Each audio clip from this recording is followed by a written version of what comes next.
Whether you're new to gaming or have been enjoying video games all your life, great gaming is not only about having fun and escaping the stresses of everyday life, but also being there to pick up our teammates, especially when they're down. Guardian down. We're a Destiny 2 podcast that focuses on three things: promoting a positive gaming community, sharing news around the industry in Destiny 2, and discussing thought-provoking topics in the game. We're Guardian Downcast, your stories, your community, and your destiny.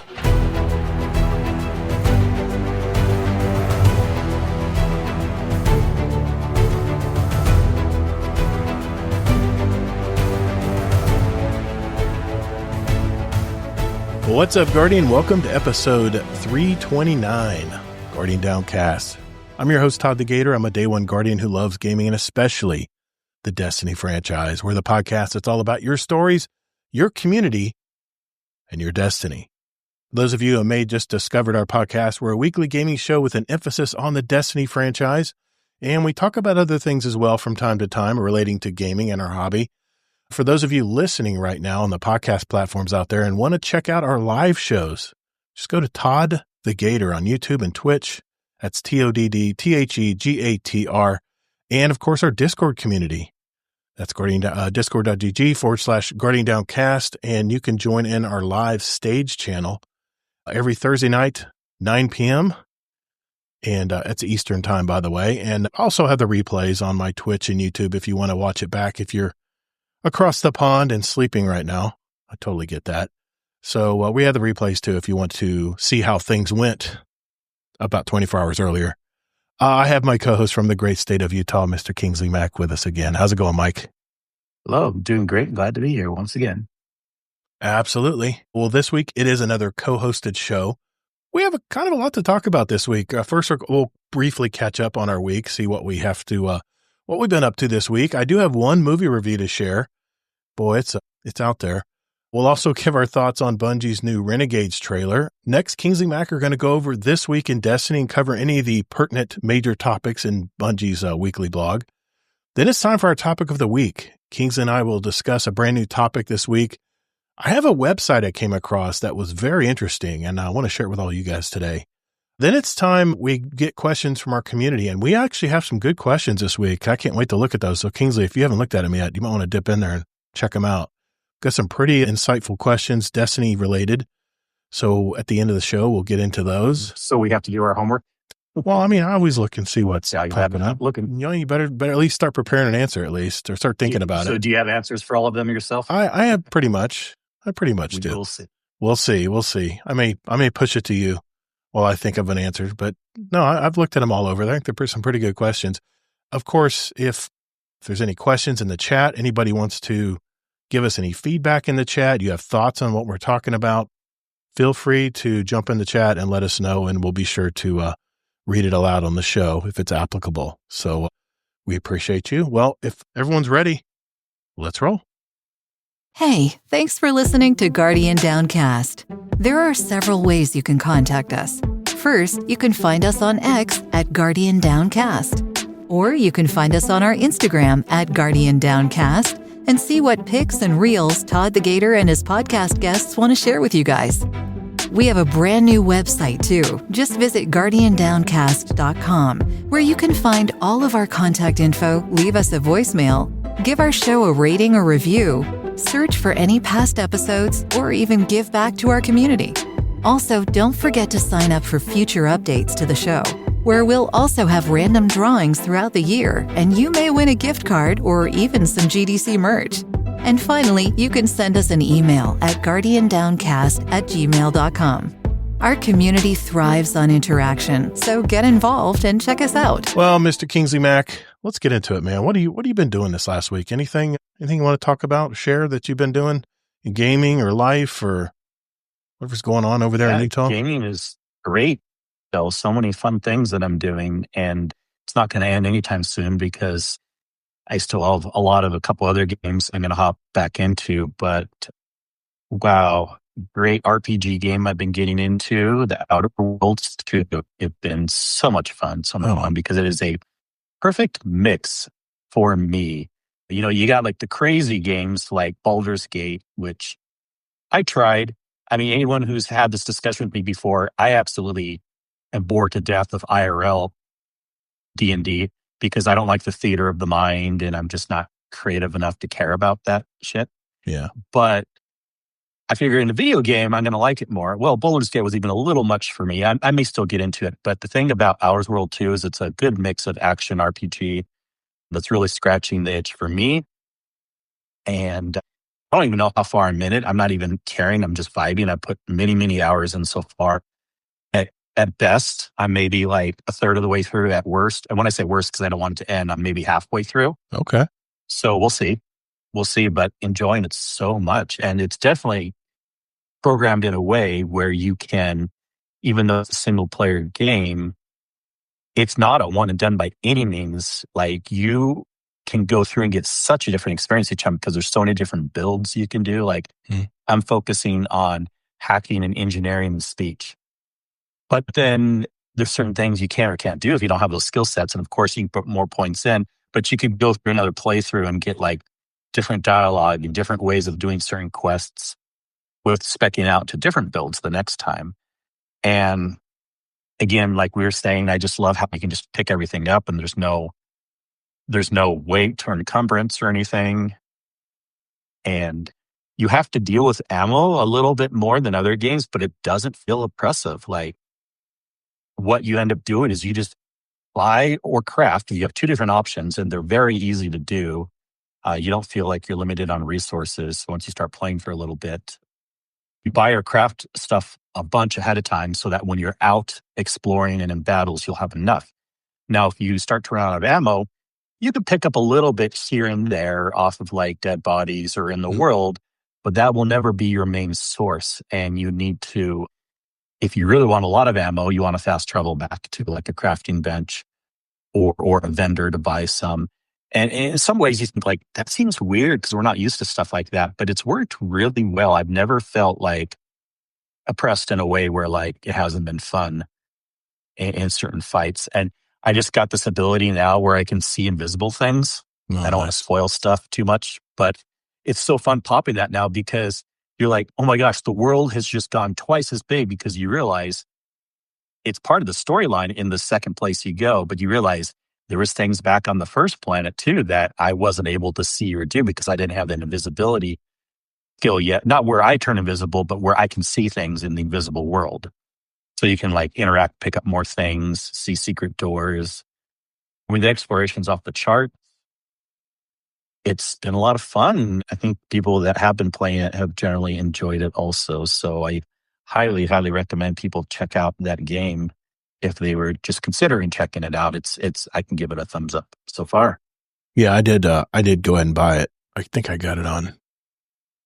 You bought it or you Game Pass? I think I got it on Game Pass, actually.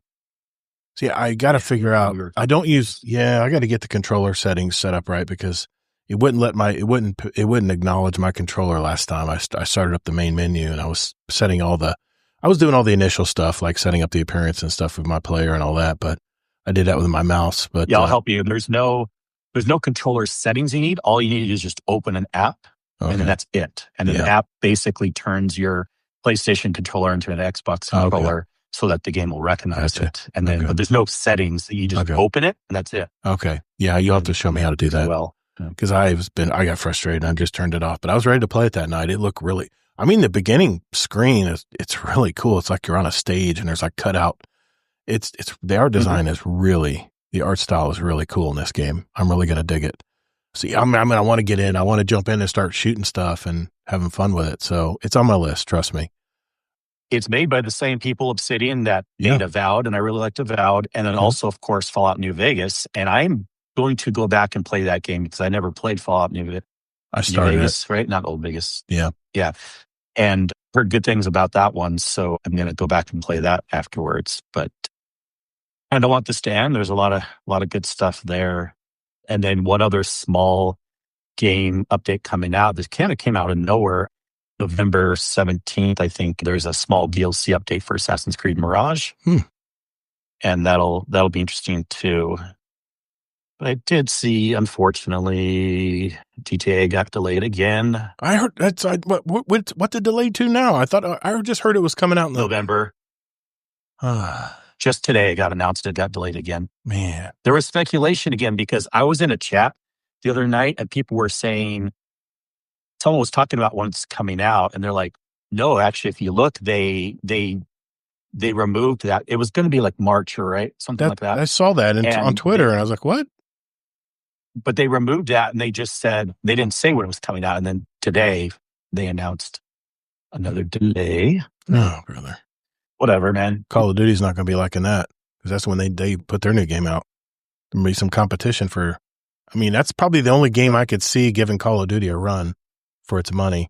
Remember when I don't even believe that. Like really? The way games are these days, people will play what they want to play. Remember everyone was talking about this fall about like, oh, these games are coming out like Borderlands and other games are going to like disrupt everything. No, I don't think that happens these days anymore. I don't think so. I think people just play what they like to play. And if two really good games come out at the same time, that does not affect anything. They just play some game a little bit. They play another game. Yeah, but here's the thing.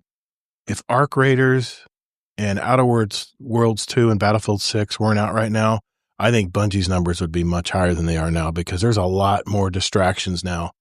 And let's face it, Bungie's not really giving us any incentive to stick around and play other than, you know. That's what you want to believe. I know. I play other games, not because they're fighting against Bungie, but because I'm bored with Destiny. It's not because of the games are better. Yeah, you know, I get that. Like even if these games weren't out, I'd be playing other games anyways. So you can't say that the games are pulling away from Bungie. It's more Bungie's fault not putting out enough content to keep people interested. I got no room to talk anyway, Mike, because I've been so busy at work, man, and I'm working on some other projects. I'm working on some other projects on the side as well, so it's been taking all my gaming time. But you know, I feel bad for you. Like I would refuse to not play. I don't know. Look, I like to have fun, and I know I'm not going to be putting all these things in my life that take away from gaming. It doesn't take away from gaming, but like Destiny's my game, man. It's my podcast. It's my daily creation. It's my daily. I mean, Destiny's pretty much my daily grind. But like just this week alone, I had to do a deposition today for something that it happened a while back that I talked about in previous shows. I don't want to get into it now, but yeah, I had that today, and then I had to go to work. I had to get some work done, man, and it's getting to be crunch time now for me because we're getting into the winter months and everything is slower in the winter. What I mean by that is everybody's hanging on to their dollars and people right now are paying me on time, boom, boom, boom. But there's just something that happens right in December, right after Thanksgiving. All of a sudden the payments, everybody's paying me a little later. I'm waiting 2 to 3 weeks to get a payment. I mean, Zombie Pops knows what I'm talking about. I mean, cash flow is so important in a business. And yeah, I don't know. It is what it is, I guess. But I just had a lot of stuff going on in IRL, I guess you could say. But one thing I never forget to do is I always jump in. I do my daily seasonal stuff. Even if I have to do it at night, I get my weekly seasonal track done. If there's one thing that Bungie is getting right, is that seasonal track every week that resets. That's a win for me, man, because I'm getting materials. I'm getting high level gear. I'm getting a high level exotic, Ingram that turns into an exotic. So I'm getting an exotic piece every week. I'm going to Zavala to get some new gear, like several versions of the same weapon and all kinds of different roles for armor. It's a total win, man. Bungie has nailed that part of it. That they never need to take that out of the game because for us daily grinders and engagers, I'm on every day doing that just about because I feel like I don't want to miss out on that. I want to make sure I get to my level 20 every week. And of course, they're giving us Bright Dust, which is going to change next expansion, but I won't get down that road right now. But for now, I'm loving the fact I'm not saying that's bad that they do that, but didn't you do your dailies just as much before they added that in the game? I feel like you did. I did my daily gunsmith you always bounties. Play Destiny a lot. Yeah, I did my daily gunsmith bounties, but they're taking those away next season too. I mean, like play daily. You always had a reason to play daily, no matter what they give or don't give you. I feel like. I mean, whether it's a lost sector or something, and it's typically for daily, just for daily, mindless grind stuff while I'm watching YouTube on the side. It's usually something solo in Destiny that I want to do. And it usually, almost every time, Kingsley, it ties back to some kind of reward I'm getting, whether it's enhancement cores or whether it's golf balls or, working toward crafting a weapon or enhancing a weapon. That's usually what I'm involved in, is just trying to better my arsenal, even if people don't think it'll make much difference, it does to me.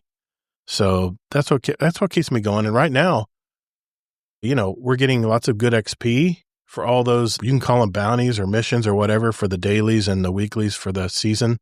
Gives me good, helps me move the reward pass bar. So I'm almost at 110 on my main account.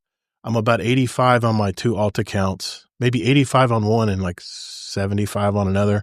I'll make sure I get those cranked out. Those are my other 2 clan accounts. So we have 3 Guardian Downcast clans, so I have one in each of them. Yeah. So I've thought about this so much, like, yeah, that's good for you and many players, but with numbers being so low right now, don't you think like that alone is not good enough, or else more people would be playing? And it kind of proves that people want more than these boring daily grind things. They actually want more than that. See, but Destiny's a hobby game for me. It's my hobby. It's my time waster. People have fidget spinners. So for the greater good.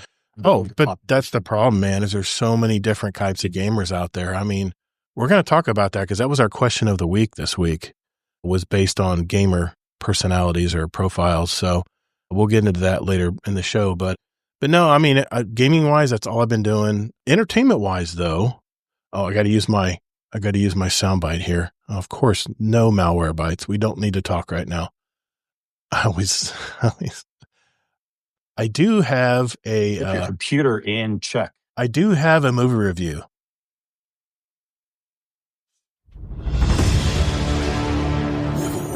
My wife and I saw Emma Stone's latest film called Bergonia. This is a movie that is about 2 conspiracy-obsessed men who kidnap a CEO of a major pharmaceutical company, and they're convinced she's an alien who wants to destroy our Earth. Right off the bat, this movie sounds crazy as hell. I mean, it looks like it's going to go off the rails. And for the most part, it does. In a good way, though. In a good way.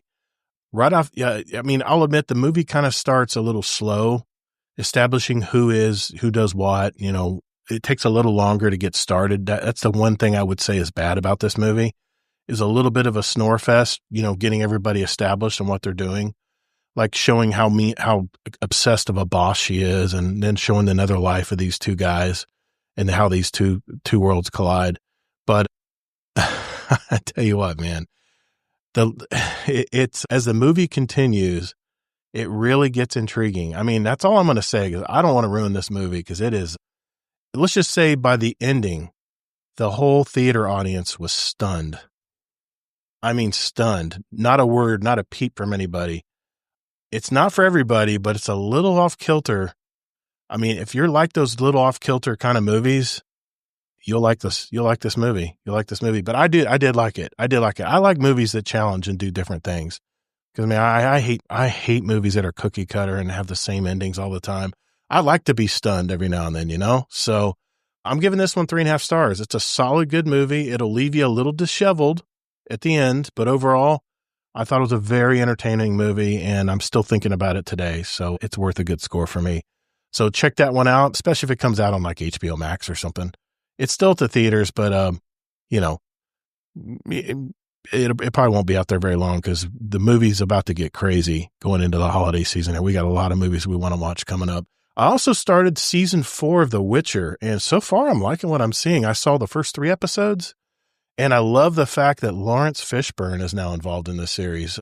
What his part is in this show, I don't know yet, but I'll just tell you something. Something is a little sus about this guy, but I'll be starting episode 4 very soon. And he does have a pretty important part at the very end there of episode 3. I don't want to give anything away, but it's pretty eye-opening. So maybe he is a good guy. I don't know, but that's it pretty much for me, man. Anything else you want to mention we've forgotten for this week?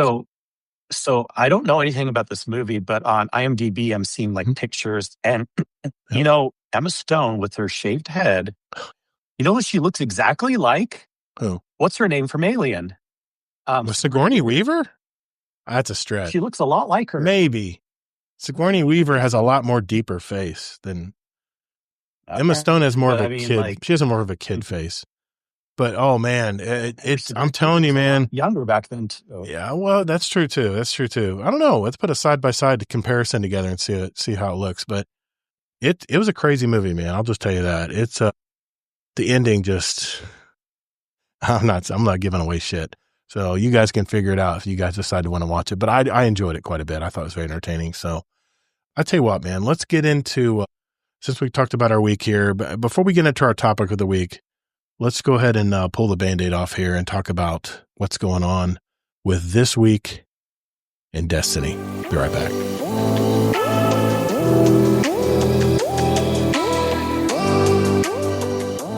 Hey, just a quick reminder that we have several Destiny 2 clans, and we invite all of you to be a part of it. If you're looking for a home to share your Destiny experiences, now would be a great time to jump in and get to know some of these great gamers. We're here for the community and friends you make along the way, and no hardcore restrictions. And enjoy what time you have for Destiny is all we ask.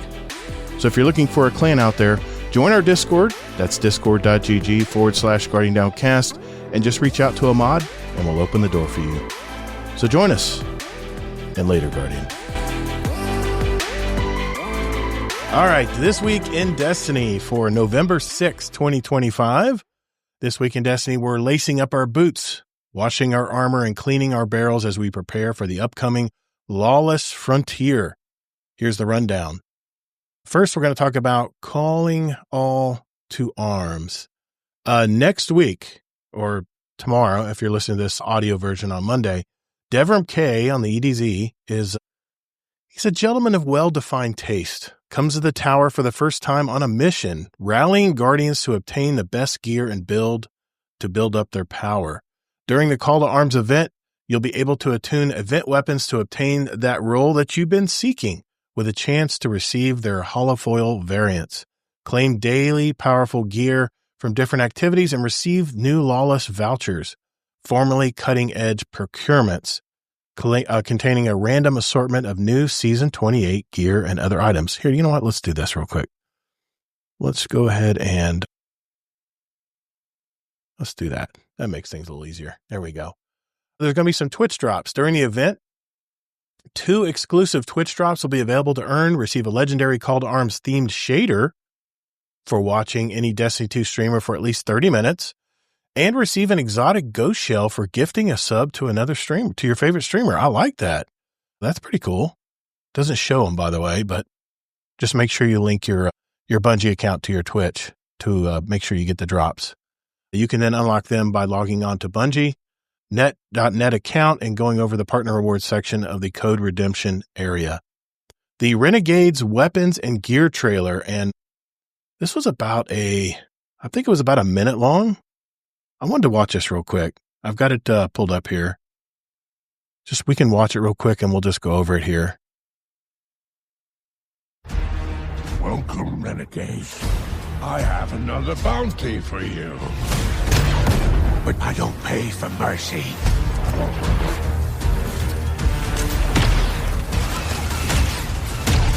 There's a lot of hand cannons, man. A lot of hand cannons. Well, what's Bungie's deal with hand cannons?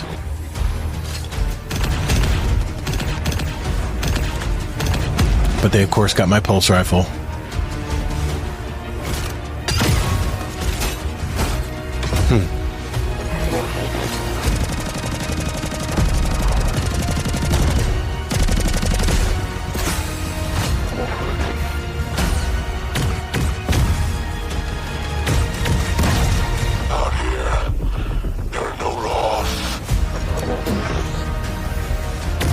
I hate it when they do stuff sideways. Oh my god.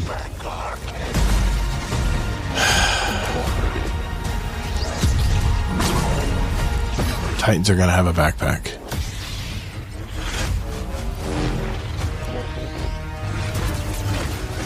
Praxic Blade. And he takes down a whole walker.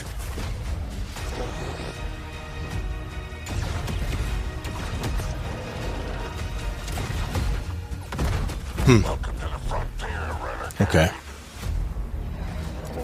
Pretty cool trailer, I must say. I don't know. What do you think, Kingsley? What do you think of that trailer, man? Did it get you excited, or is that the... I had to switch over to Twitch halfway through because I'm sorry. I can't share my screen, unfortunately, but yeah. I mean, you can't technically, but technically I can, but then it messes up everything on the screen. But they're going to go over all the weapons here, but what did you think overall? I mean, were you getting excited about the different weapons and the Praxic blade? not really. I mean, I've seen good trailer. This is still a good trailer, though. Yeah. I've seen good trailers a million times from Bungie, and so I've just kind of grown numb to them these days because just because they have a good trailer doesn't mean the gameplay is going to be amazing. We've learned that time and time again. Also, I'm really concerned about, are we literally going to be cutting? I don't think they have the assets in the game, but maybe it'll change. Are we literally going to be cutting that brig in half? I kind of doubt it. They show that in the trailer, but if we don't see that in the game, I'm going to be kind of pissed that they showed cutting it in half in the trailer, but we don't actually do that in the game. I could see a Titan using his little powered backpack, going up there with his Praxic blade and just hitting it, just like, kabonk, falling off the front face of that thing. That is good. I can't wait to see that video. Well, I mean, I'm sure in the game we'll see it explode or something cool, but hey, color me wrong if we do actually see it literally cut in half, but that would have to be new code that they're building in the game. So maybe they are actually going to do that. I mean, they showed it in the trailer. They showed it in the gameplay. Yeah. But that's no. No, that's not pure gameplay. That's CGI. Yeah, they slowed that down. They used CGI. CGI. Yeah. I get it. Well, let's get into the weapons here real quick because they do mention them in the TWAB. Let's go for it. We're introducing a couple of new weapon subfamilies alongside Renegades in one completely new type. Heat weapons do not have magazines. Instead, they have heat sinks, allowing them to fire their ammo directly from reserves while generating heat with each shot, and they could be manually vented to dissipate heat at will, in other words, reloading. But be careful, overheating these weapons will force a sustained vent before you can fire again. They also have a couple of new stats to look out for. Yeah, with the heat venting, I'm very familiar with this because in Battlefront, you would anytime you vented your gun, so you could, say you're about to go into a room where you're going to be firing the weapon a lot, you would then vent it, and that vent took, I want to say that venting took a good 3.5 to 4 seconds. It took a long time. Yeah, other games do this too, and I do not like venting. Yeah, I don't either. Because I'm guessing it'll be usually how venting works is it's longer than like a heavy load. And I don't want that for like a regular weapon. I mean, it looks cool. It's like, sure, it's cool in theory, but like no one wants to have a long reload, which this venting would be. So hopefully it's not that long. We'll see. Well, they have 3 new stats for this weapon. The first one is called heat generated. It's how much heat is generated per shot. Okay. I have a feeling that's going to relate to how much impact the weapon has. Cooling efficiency, how quickly the weapon will cool down when not being fired. Okay. And then vent speed, like we just talked about, how fast the weapon reduces heat when manually vented or overheated. We've split the heat weapons up into 2 archetypes. Dynamic, higher base damage, high heat generated, weapon cools down more rapidly between shots, which is exactly what I was just talking about more high impact weapons. Then you have balance, which is very low heat generated. Manually venting at very high heat greatly increases venting speed. Okay.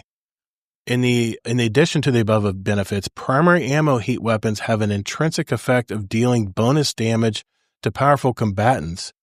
And keep an eye out for the new heat-based perks and some fun interactions that we have added to some exotic armors, existing perks, and subclass atoms.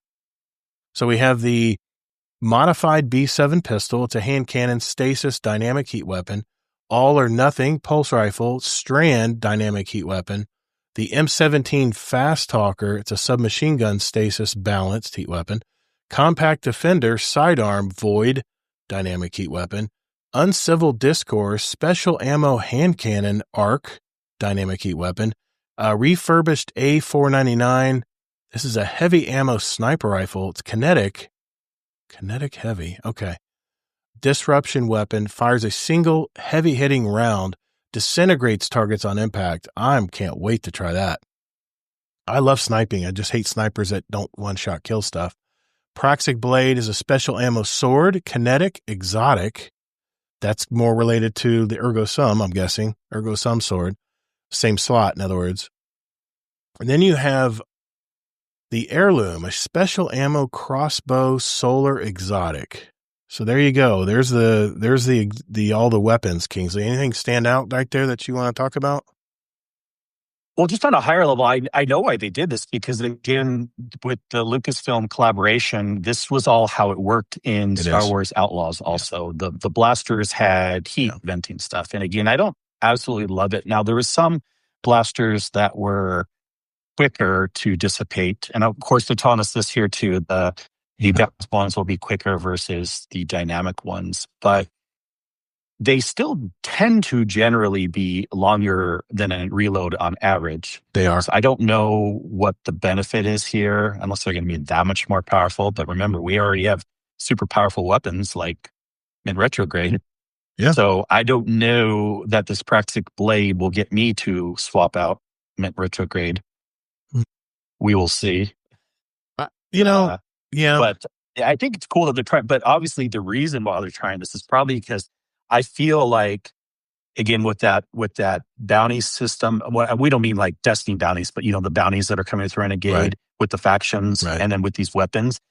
I feel like all these ideas didn't come from Bungie. They actually came from Lucasfilm with their other games. Okay. Because this is all these things I'm seeing are kind of a copy pasta from Renegades. What was is it an actual game? Star Wars Outlaws. I was going to say, is there a Star Wars Renegades game out there? Sorry. Outlaws. Yeah. Okay. I remember Outlaws. Yeah. Okay.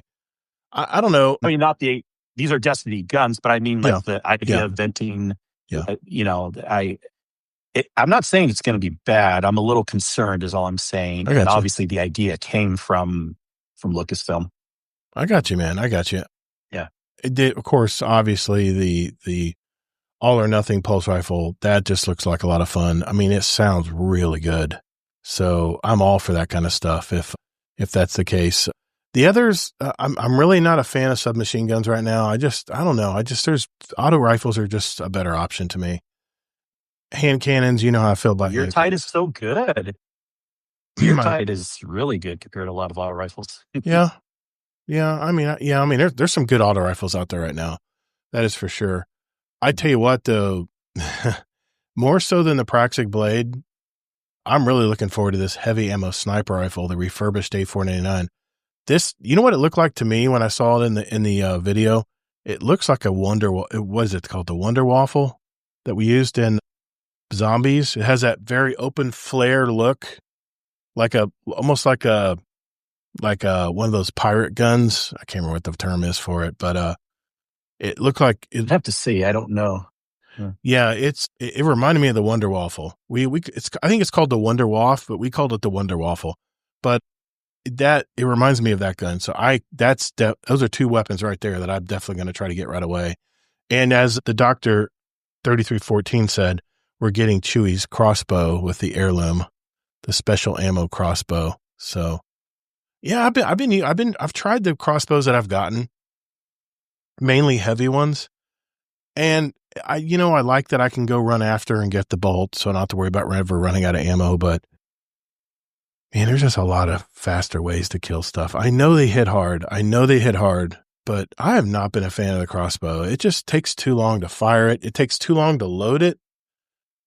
I don't know, man. I maybe this will change my mind with this special ammo crossbow that they got coming out called the Heirloom. But those are the two weapons I'm really looking forward to. That's the thing.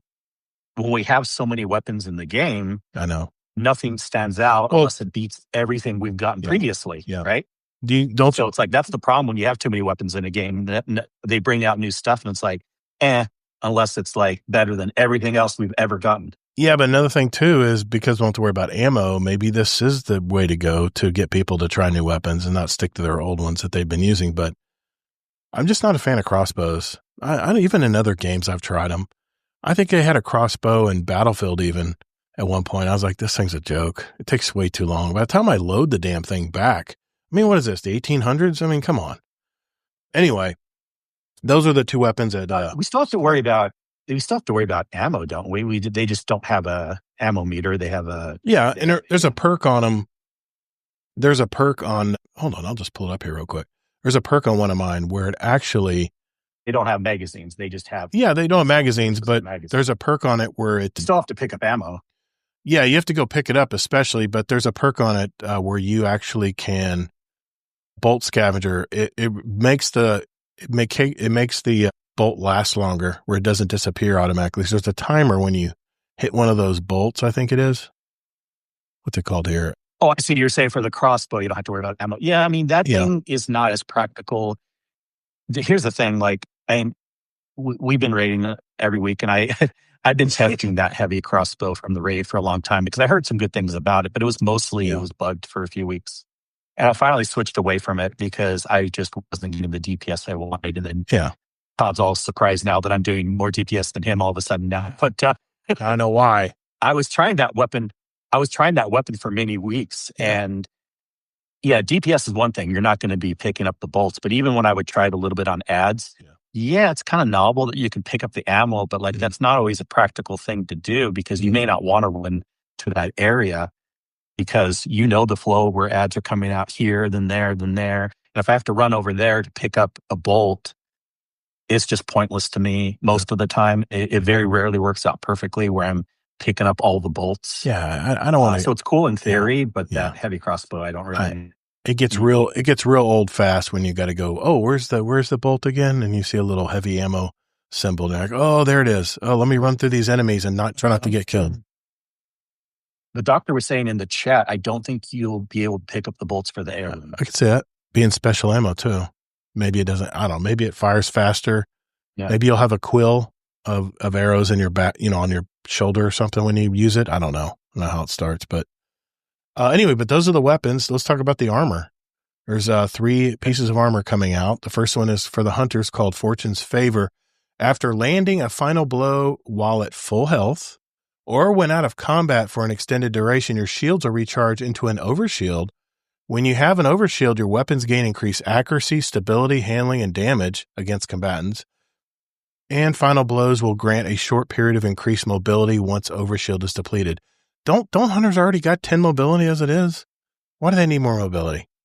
Man, they're just going to dance around everybody. They don't have 10 mobility. They still have to spec into mobility. No, they made a change with one of the they actually brought the inherent mobility trait to 10. What would normally be 10 in our past bunch of games. I see what you're saying. Yeah. Yeah. But it's still not like the biggest thing in the world. I don't know. It's nice having a bunch of shields, that's for sure. Well, I'll have to see how that plays out, maybe in a raid or something. I mean, who are we kidding? I'm going to probably bring my Warlock in. Here's the one everyone's talking about, the Titan Praxic Vestment. Gain an air move jetpack. Weapon and arc-powered melee final blows build up jetpack fuel. Activate your jetpack while airborne with a powerful blast that exhausts nearby enemies. Then fly forward based on the amount charged, collide with a combatant to unleash a blinding blast of arc energy and gain a temporary bonus to your melee stat. That sounds like fun, but I'd be worried about that fuel and knowing exactly how far I can go before, what is it? That, remember in the Star Wars movies where Boba Fett runs out of gas and he's like, he's falling to the ground. His little jetpack runs out of energy or runs out of. You also have to know that for everything in the game. That's true. Once you get used to knowing how long it lasts, you know how to use it. Once you test it. But I also think that people are overhyping this. Yeah. People that can kind of look ahead, like me and a few people are like, yeah, it looks fun and gimmicky, but it might not be that amazing when people actually start using it. Yeah. It's really hard to know because this type of a thing is either going to be broken in OP and they have to dial it back, of course. Or if it's already at a good level, it seems like it's cool from the trailer, but when people actually start using it, like, this is fun and all, but it's still not the best exotic in a practical sense, Yeah. So I'm really thinking, even though, and we'll talk about the Warlock one in a second, but even though the Hunter and the Warlock one looked more boring compared to the Titan one, I think they're more functional. I'm predicting, I could be wrong, I think they'll be more functional overall. I get it. Speaking of which. And Titans are probably saying, no, you're wrong. Hopefully I'm wrong. Let's see what. I just have a feeling it'll be gimmicky. We'll see what the collision with the collision with a combatant to unleash a blinding blast of fire. Let's see how potent that is, and we'll go from there. Well, and how quickly you get it back, because if it's it's true. You know what I mean? Yeah. That's the big thing. So. Yeah, it's true. And it's weapon and arc-powered melee final blows build up jackpot. Okay. So any weapon. Okay. Weapon, but it still doesn't mean it's going to be like every 10 seconds. True. It could be, who knows? And yes, the Doctor 3314, I stand corrected. Yes, it was a heavy blaster, not a quill. Absolutely. I mean, come on, that's because we're in the future at Star Wars. We're not in 1886 firing bolts, using quills like in the elves in the woods and stuff like that. Anyway, the Warlock exotic armor is called the Demosophusion. That's how I'm going to say it. While a Strand Super is equipped, I think about this. While Strand Super is equipped, casting Rift will suspend nearby enemies. Okay. Suspend deals damage over time. Okay. So DOT. Healing you in the process. Combatants who break free from the suspension suffer additional damage. Defeating suspended targets heals you a moderate amount as well. Editors note this originally said it would suspend combatants, but this will actually suspend both combatants and players. Let the trollage begin in raids. Players, I think they just mean PvP, right? That's probably what they're talking about, yeah. Do you think they actually No, mean I PvE don't think there's friendly fire. No, I don't think so. But that got me thinking. So, I know someone would use it right off the bat.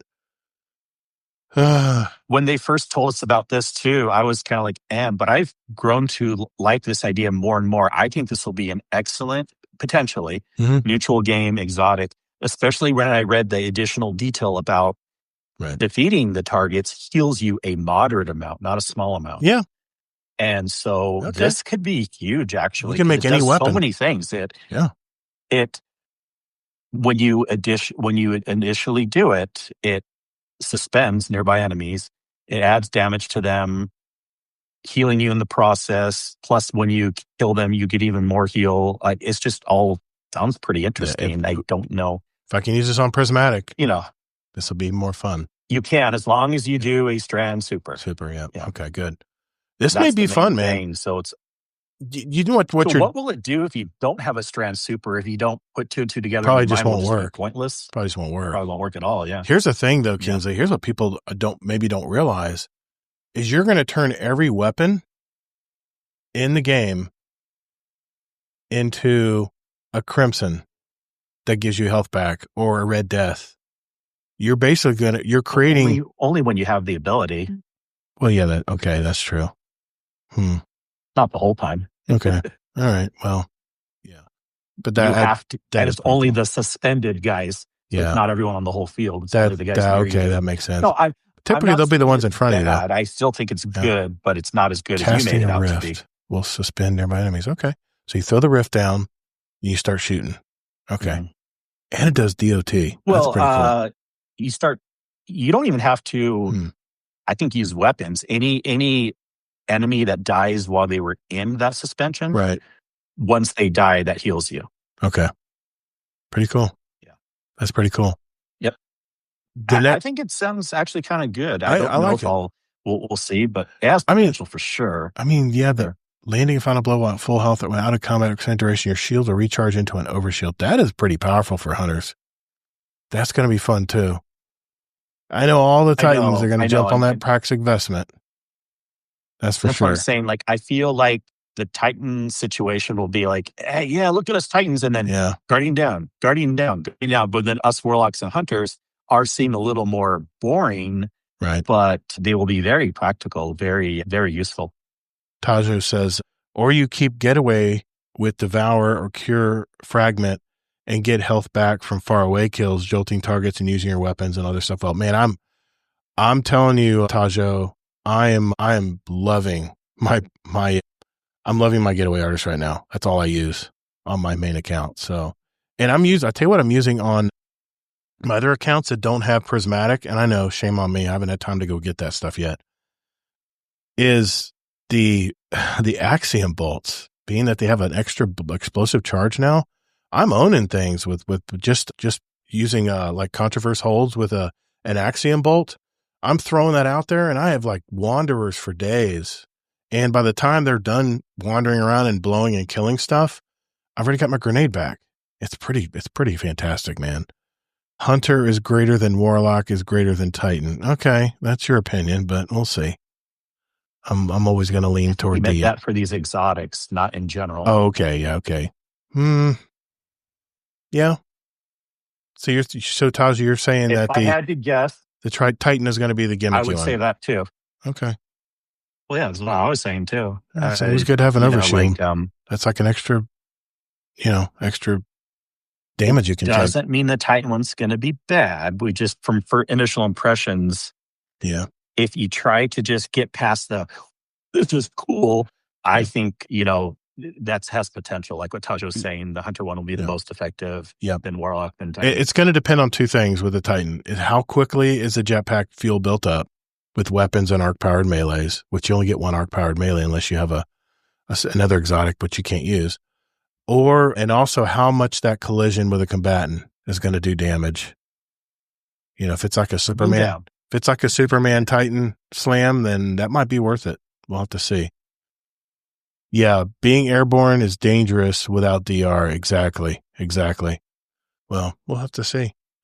All right, we're moving on. Celebrating Veterans Appreciation Month with us. I have a very soft spot for veterans, being my father and my grandfather are both veterans. We're proud to introduce Veterans Vanguard at Bungie, our newest inclusion, diversity, and equity association dedicated to supporting those in our workforce who have a background in service. The IDEA was created to build a strong, inclusive community where service-minded individuals can connect, find shared understanding, and access meaningful resources.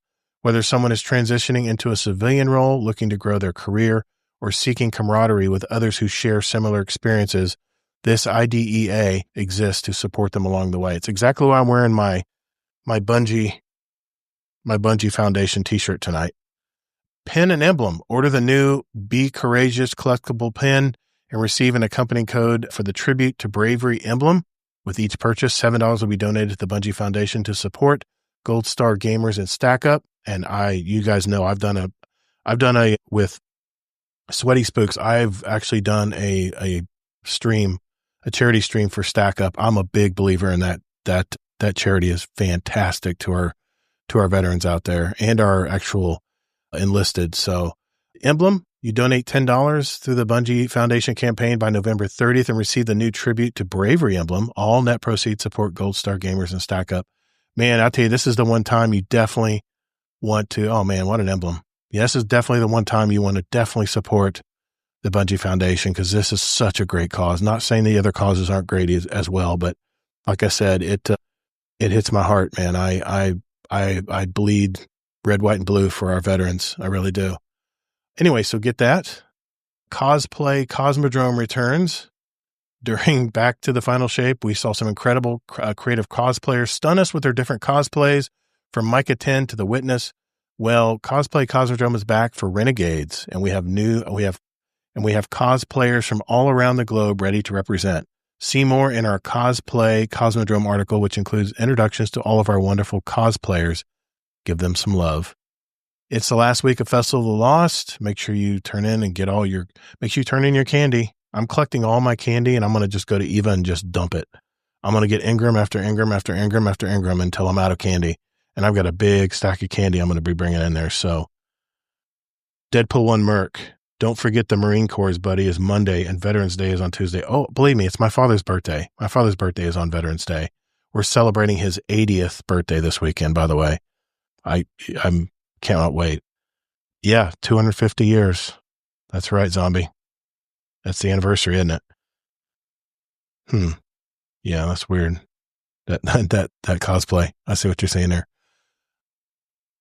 Okay. Yeah, everyone look at the twin. There's a very interesting picture. You talking about the page? The page? Okay. Well, I posted it in the Discord chat. It's strange. See that left picture? Yeah, it's definitely strange. It's definitely strange. Final fashion and creation picks. We've already shared a bunch of great fashion and creations in our social media this week, but before Festival of the Lost ends, we wanted to pick a few more winners of the A Crimson Cathedral emblem. As always, thank you for sharing your talents. We got Cade 6. Man, that looks really good. That's really well done. Young Ahamkara's body. That's really good too. Man, where do these people come up with this stuff? Gydos in her ultimate form. Okay. Oh, even shows the build, all the armor and shaders. That was very nice of them to do. The lean man in the distance. That's pretty cool. The Spider Queen. This is the one that Kingsley is talking about. The Spider Queen. Yeah. Yeah, that's out there, isn't it? Ahem Scold the Pharaoh. That looks really good. That's a great helmet. Yeah. Elixni out in the wild. Okay. That's an actual cosplayer there. That's pretty cool. And Cazador de la Rosas. That's pretty cool too. Yeah. The Conductor. Just looking through these are all on Bungie.net, by the way. We're just looking at all the cosplay. Oh, that's pretty cool. Yas Queen. Okay. Classic Harry horror poster. That's pretty good art. Yeah, I like that. And this was actually submitted from our community. This cat-approved mask. Did you guys see this in our community this week? This is one of our community members who posted this. Do they give credit who it is? I'm trying to remember who it was. He wanted to post it in the... Well, if you click on the Twitter link, it says Fallen X57. Yeah, Fallen X57 in our community actually posted this in our Discord. I said, absolutely. And once he posted it, this is really well done.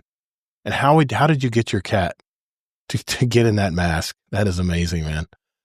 That was amazing. Shout out to Fallen. Good job, man. That was great. Witness these pumpkins. Yeah, that's pretty cool. That's some art. Really nice. Spooky frosting. There's actual cake someone made with the emblem. Sir Skullduggery is pleased. That's some beautiful art, man. We got some really talented people in our community. Festival of the Lost sale extended. Let me just tell you, I did buy 2 t-shirts, this being one of them, the Bungie Foundation. This was delivered to my door literally 2.5, 3 days after I ordered it. You know how stuff takes forever to get from Bungie? Man, they really move this stuff quick, and it is $7.77 flat rate shipping. So yeah, see what's left in the Festival of the Lost sale at the Bungie store, and of course you get a great emblem as well. So yeah, it's pretty good. Pretty good. There's that Sincerity emblem. It's really nice. Yeah. Okay. Player support report. Daylight savings time ends. Remember that the reset is now 12 p.m. Eastern, not 1. Why won't they just leave it alone? Just leave daylight savings where it is. You know, I'm working today. It's 4 o'clock and it starts getting a little overcast. And I feel like I got to go home, man. It's 4 o'clock. It looks like it feels like it's already like 6:30, 7 o'clock. It's ridiculous. Okay. I'm off my soapbox. Yeah, shit's broken, guys. If you want to see, there's not actually a big list. It's actually a very small list. Clan Night. That's not because there's less issues. Oh, no. It's just because they haven't put it in. They're just tired of listing them, the same ones every week. Yeah. I still, Bungie, cannot put anything in my vault at the tower. I have to use DIM. Pretty sad when I have to use a third-party app to move my stuff around. Vault mode. You go to vault mode, L3. They said that that's how it's going to be now. L3? They might change it back, but L3? What? Yeah. You go to vault mode. So when I'm at the tower? You go to and then you go into the vault, and then you go into your screen, and you click L3, then you can put stuff in the vault. Oh, I did not know that. I think it was only for controller. Actually, a lot of people are saying they prefer that now. Really? Because you don't accidentally. I'll have to try that tomorrow. That way you can click on things when you're, quote, looking at the vault. Okay. But you don't put them in unless you're in vault mode. I can learn that new habit. No problem. This old dog can learn a new trick. Okay, Clan Night. When a Destiny 2 clan comes together, nothing can stop them, especially if you bring in a humongous sword. That is a great pick. Clan Night by Sedona via X. Pretty cool. You can do it from anywhere. Doctor reminds us you don't even have to be. Yeah. Oh, really? Looking at the thing. So you can be in orbit. In orbit learn too. The new thing. Don't go. Yeah, supposedly. Okay, so, I'll try it. I don't have my game open. I'll try it though later. Lord of the Rings, the Fire Team of the Ring, producer Raziel and Lemon Demp 4. That looks pretty high production there. So that's the movie of the week. Check that out. Renegades is almost here, less than a month away, but first you need to prepare by arming your calls, well, whatever it's called. Devrim will have a cup of tea ready for you as you raise your power and get to the top of the ranks. See you on the frontier. Destiny 2 community team. Thank you, Destiny 2 community team. I know you guys are trying to wind things down and get things ready for the holidays. You can take off your little holiday break. Well deserved. I'm sure it's been a rough year for you guys. So anyway, that is This Week in Destiny. So up next is our topic of the week. I think you guys are going to kick out of this. Right back.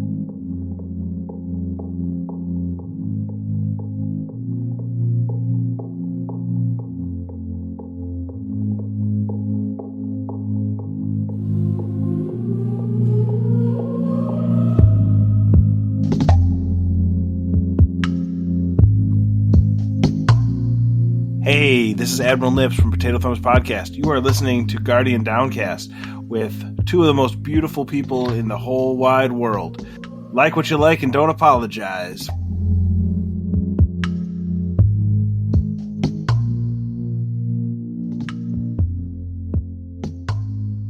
All right, our topic of the week. This week's topic of the week actually was inspired from what we talked about last week on the roundtable there, Mike. I mentioned at some point that I had invested in the gaming industry in like an index fund, and you had asked me, well, how's that going? And for me, it got me thinking, did I make the right decision investing in the gaming industry? I mean, with all the negative talk around the Destiny game, I really didn't want to jump into yet another topic around Destiny, but I wanted to take a broader view of the industry as a whole and see what has actually emerged this year that might lead us to think it could drive the future of the industry as a whole. I first discovered a very attractive site that I wanted to show everybody. I mean, and don't worry if you're not watching the live show right now. I'll explain it, what we're seeing on the screen, so you guys, your audio listeners, can understand what we're looking at. But I will leave a link to this website if you want to look at it afterwards. So let's see. Here is the website. I'm going to go ahead and pop up let me get it right here. Boom. This is the website. Hold on. I'm going to share it to the screen, to the Discord as well. There we go. See, I think I can. No, I'll just do it this way. This is the website. And hold on. I'll share my screen. There's a screen, guys, so you can see it. This is the actual Entertainment Software Association, ESA, who came out with this site. And it actually gives a lot of, kind of at a glance, it gives you numbers of what's going on in the gaming industry right now. And the first thing they said was that 205 million people play video games in the United States. That's 64% of America plays a video game. That's a total with peripherals and accessories and everything, a $59.3 billion industry, which is pretty sizable. 28. Now, do you know? Yep. I assume their definition of video games, because it should include this. It's pretty broad. It's pretty broad. Also include mobile games, right? Yes. This is including all gaming, by the way, not just console and PC. Because I do think we need to normalize that games on phone are also considered video games. They are. And we're going to talk about that. And, oh, yeah. Here's what surprised me. And then I'm actually thinking that number is low. It should be higher if you include. Well, they say it's. Then they even said right here, it's the numbers keep growing. So this is where we're at right now, but the numbers continue to go up. But here's what surprised me: 28% of Americans who are age 50 and older, and I have to include myself in that, play video games, and 82% of parents who play video games play with their kids, which is always awesome. I always did that too. And everybody plays. These are the demographics they showed. This is surprising as hell. 1/2 of people from age 61 to 79 play video games every week. This is not my parents. Is this your parents, Kingsley? Because they're not my parents. My parents don't look at video games. I don't know where they got this figure. My mom probably does. Really? But I don't know that my dad does. But yeah, my mom definitely does. And in fact, that's going to go to this chart too. I do want to talk about that boomer thing. Yeah. Very interesting to me. It surprised the hell out of me because I was just glancing the site. And I went to Gemini, Google's AI, and I said, hey, what are some trends that are emerging in the gaming industry, if any, that are really changing things? And that's this. They've sent me to this site, which is really surprising to me. Gen Alpha, which are our youngest players out there, 90% almost male, and about 80 or about 78%, I would say, are female. Gen Z, well over 80% are male, and 70%, I would say, are female. And it goes down the line. The silent generation, this is like World War I, World War II. Actually, World War II. Sorry, it's my grandfather's age. One. World War II. World War I, I'm sorry, they're all past. Most of one. World War II, there's a few World War II vets still alive. That's the silent generation. They're still 35% are male and female equal are playing video games today.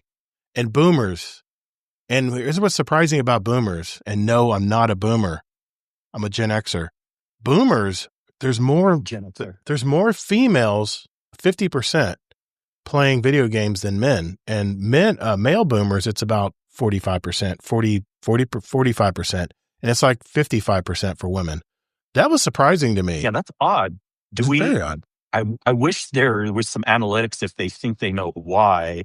Only thing I can say from my limited knowledge base is I do think my mom, I know my mom plays some mobile games. Mm-hmm. And then my dad, I don't know that he does. So at least in my limited anecdotal evidence, my mom does and my dad doesn't. Maybe that supports it. They're in the boomer category. Mm-hmm. Yeah. Gen Xers, millennial, Gen Z, it's always male dominated. It's definitely more men playing than women. But yeah, by like 2x. It's pretty close, actually, if you look at the numbers. It's funny is almost as many, just like you said, almost as many, I would say the amount of women playing boomers are almost equal to Gen X. Actually, Gen X is less.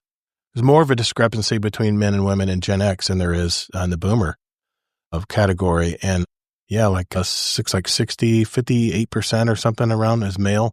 That's me, Gen Xers. Millennials right there in the middle. Yeah, that surprised me.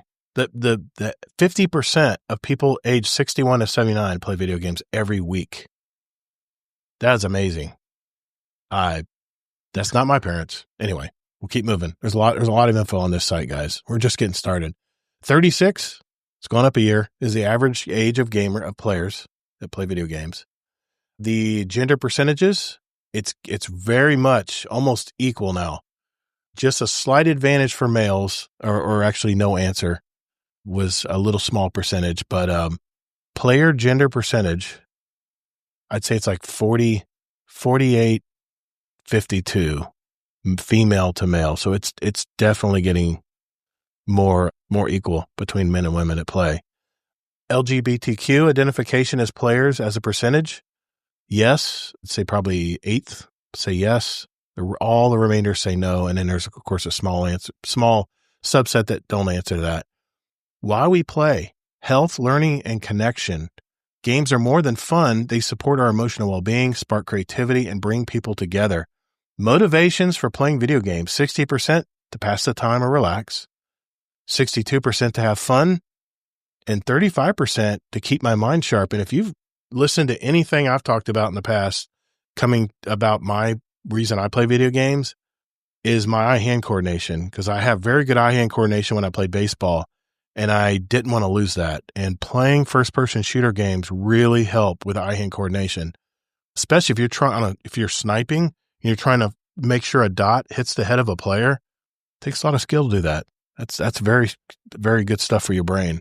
This is players 18 and over, by the way. Yeah. I have comments on this one. Yeah, go for it. So a lot of times when people come on the show and the default answer is like, why do we play video games? It's like to escape. That would definitely be under the relaxed category. Absolutely. Right? Mm-hmm. For me, it's always been to have fun. I don't use video games as an escape. For me, it's always, since when I was a kid to now, my primary reason is to have fun. Nothing wrong with the other categories. And obviously, even the majority is to pass time or relax. Now, but what's also interesting is if you look at the graph, and it doesn't totally do this, but generally, like, to keep my mind sharp, obviously that's going to be the reason for that is more when you get older. Yeah. No one when they're young thinks I need to keep my mind sharp by playing video games. But look at the percentages. And then it's 2-1 female to male. Almost. Yeah. But also what I was meaning was like Gen Z, and then it goes higher and higher by the time you get to boomer and silent. And then it's opposite curve to have fun. Mm-hmm. Gen Z, it's the highest. And then when you get to boomers, it's like the least. And I think that's just people's priorities in life. Yeah, sure. Yet the pastime of relax goes up. Even for boomers, it's a slight over Gen X to pastime and relax. It's a big percentage of each. I guess I'm one of the rare ones. Like, I will always consider my reason as to have fun. You're Gen X, right? But if you look at the trend, I'm Gen X, but I'm young Gen X. I'm almost millennial. I'm like just 1 year over that line. But it's interesting. I'm gonna, even though the trend goes down for having fun as their reason, I think for me it'll always be my main reason is for having fun. Okay, good points. I mean, that's awesome, man. I mean, yeah, Gen Xers 40% do it to play games just to sharpen their mind. So I guess I'm in the minority there. Anyway, it goes up to 65% for boomers. It does. Yeah, that's fantastic, man. That's fantastic. And I got more to say about that too, about getting your mind sharp down the road here. 81% of U.S. adults believe video games provide stress relief. 76% of U.S. adults believe video games bring different types of people together. Agree that play video games bring people joy through play. 84%. Provide mental stimulation. 81%. Provide stress relief. 81%. Provide accessible experiences for people with different abilities. 79%. Help improve cognitive skills. 77%. Bring different types of people together. 76%. They also agree that video games can teach problem-solving skills, 78%, teamwork and collaboration skills, which I do believe that very much so, it's almost 70%, adaptability and resilience, 60%, science, technology, engineering, in other words, the STEAM skills, 57%, communication, 53%, inclusive attitudes toward different groups of people, 51%. That was an interesting statistic too. Any comments on that part? It's pretty straightforward. Not for me, yeah. Okay. Games that connect us. Video games help players stay connected to friends, family, and entire communities. Well, we're an entire community, right? Who players are playing with? Friends, almost 70%. Online-only friends, 45%. Siblings, 35%. Other family, and it goes down, spouses, significant others, children, and parents is only at 15%. Of Gen Alpha and Gen Z, 79% play with friends, and of Gen Alpha plays with their parents is 55%. Those are good statistics as well. So I don't know that I believe this stat because this shows more people play with friends, which would mean IRL friends versus online only friends. That's what surprised me. And don't you feel like that is not the case? Even if my mom's playing a video game, she mostly does mobile games, but if she was playing with, maybe she would play with a real friend. I don't know. Like, I just don't get that. Like, that doesn't seem true to me. I very rarely play with IRL friends video games. Most people, and it's hard to say, like, a lot of them met up in person and we can be considered friends versus online only friends. But like, I don't know. That just seems weird to me, that one. Maybe friends was all inclusive friends, and then they cut it down, maybe more specifically online friends. Maybe that's not a good study, but yeah, that's true. I read it as friends. Friends. Anyway, online only friends versus friends. Yeah. Okay, keep moving here. We got a lot of data here. 89% of total players have played video games online. 89%. 55% of all players play video games with others weekly. 72% have played with others in person or online. 72%. When it comes to staying connected, players agree that playing games can introduce people to new friends. Say they have met people through video games that otherwise would have never met. Say video games have helped them stay connected to friends and family. And say they have met a good friend's spouse or significant other through video games. So those are some other important statistics there. Beyond the play, games and real life, video games led me to discover a new song because of a video game played. That's me. Discover a TV show or movie watched because of a video game. Discovered a video game because of a TV show or movie. Who's talking about Fallout right there, and by the way, season 2 is in December coming up. That's going to be New Vegas. It's going to be the New Vegas world, which will make more sense to me because that's the part of Fallout that I played a lot of. 56% of players 18 and over who play sports in real life play a video game version of the same sport. And 87% believe playing a video game version of a sport improves real life performances. I don't know. What do you think about that one, man? If I played a baseball game. Yeah, it makes sense. It doesn't necessarily mean it improves it a lot, but anything of improvement is still considered an improvement. And just think of it as like you're visualizing possibilities when you're playing a video game. So then the more data that's in your mind, you can actually implement that when you're actually playing the sport. You can theorize what you're doing too. Yeah, you can use a theoretical approach to enter. That's okay. Your mindset's in a good spot there. Okay. I don't know about you, but when I used to play fishing games when I was younger, I used to want to go fishing so bad, even though they were digital fish. Families and video games. With video games, parents are in control. Among parents who played video games, 78% regularly use the ESRB ratings. I mean, this is I'm going to skip over that part because who cares about ratings? We all know about what that stuff is. Obvious too. It's very obvious, exactly. Access for all. Adult players who report having a disability, 21%. Challenges faced while playing video games. This is among players 18 and up with disabilities. Physical, visual, cognitive, auditory, and other. I don't know about you, but I've played against teams that of the hearing impaired community. They kicked our butt in Crucible. I think we were playing a whole team that I guess their clan name, alluded to everybody that they were hearing impaired, and they didn't need any sound. They kicked our butt. They were good. I love seeing stuff like that. Anyway, yeah, physical. I mean, we talked about physical. I mean, I think you've talked about how you're thinking about possibly changing over to a different input device because of arthritis and stuff in your hand. And that, I mean, that's on the light end of things. I'm sure some people have, cerebral palsy and can't control their hands like they normally would want to. Yeah, a lot of different disabilities there. So anyway, I thought that was very interesting. They talk about the industry. By the way, this was an important graph. An industry powering entertainment. Video games outpace other forms of entertainment, and they're just getting started. This is what kind of gave me more faith in my gaming index fund that I'm invested in. Back in 2002, when the Nintendo released, they talk about 2006, Nintendo Wii, PS4 released in 2013. They talk about the Nintendo Switch in 2018. These are just milestones. You can see this graph. It's quite a bit. It has grown quite a bit. And I don't know about you, but I see a pretty good hockey stick here when it comes to growth in gaming. Yeah, no, you're ignoring the last few years, though. I think we've reached a plateau. I don't think there's much more growth they can find from people. And if you look at all the numbers above that prove that 90% of Gen A. Yeah, but here's the thing. This is artificial right here, Kingsley. This is artificial. This 61.2 billion right here in 2020, that's COVID. So I think if anything, but it doesn't matter. People didn't stop playing since then. Yeah. I still feel like we've reached the cap. There's not many more people they can pull. But maybe so. It'll go up a little bit, but not much. Well, what did I say last week? Like we're hitting the plateau. I said last week that once video games make that next quantum leap in graphics, in photorealism, and what you can do inside a game, that graph's going to continue to go up. That's going to continue to go up.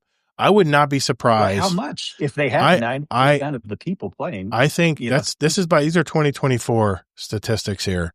59.3 as of 2024. I'm curious what 2025 is. Well, the year's not over yet, so I guess I can't come up with that number.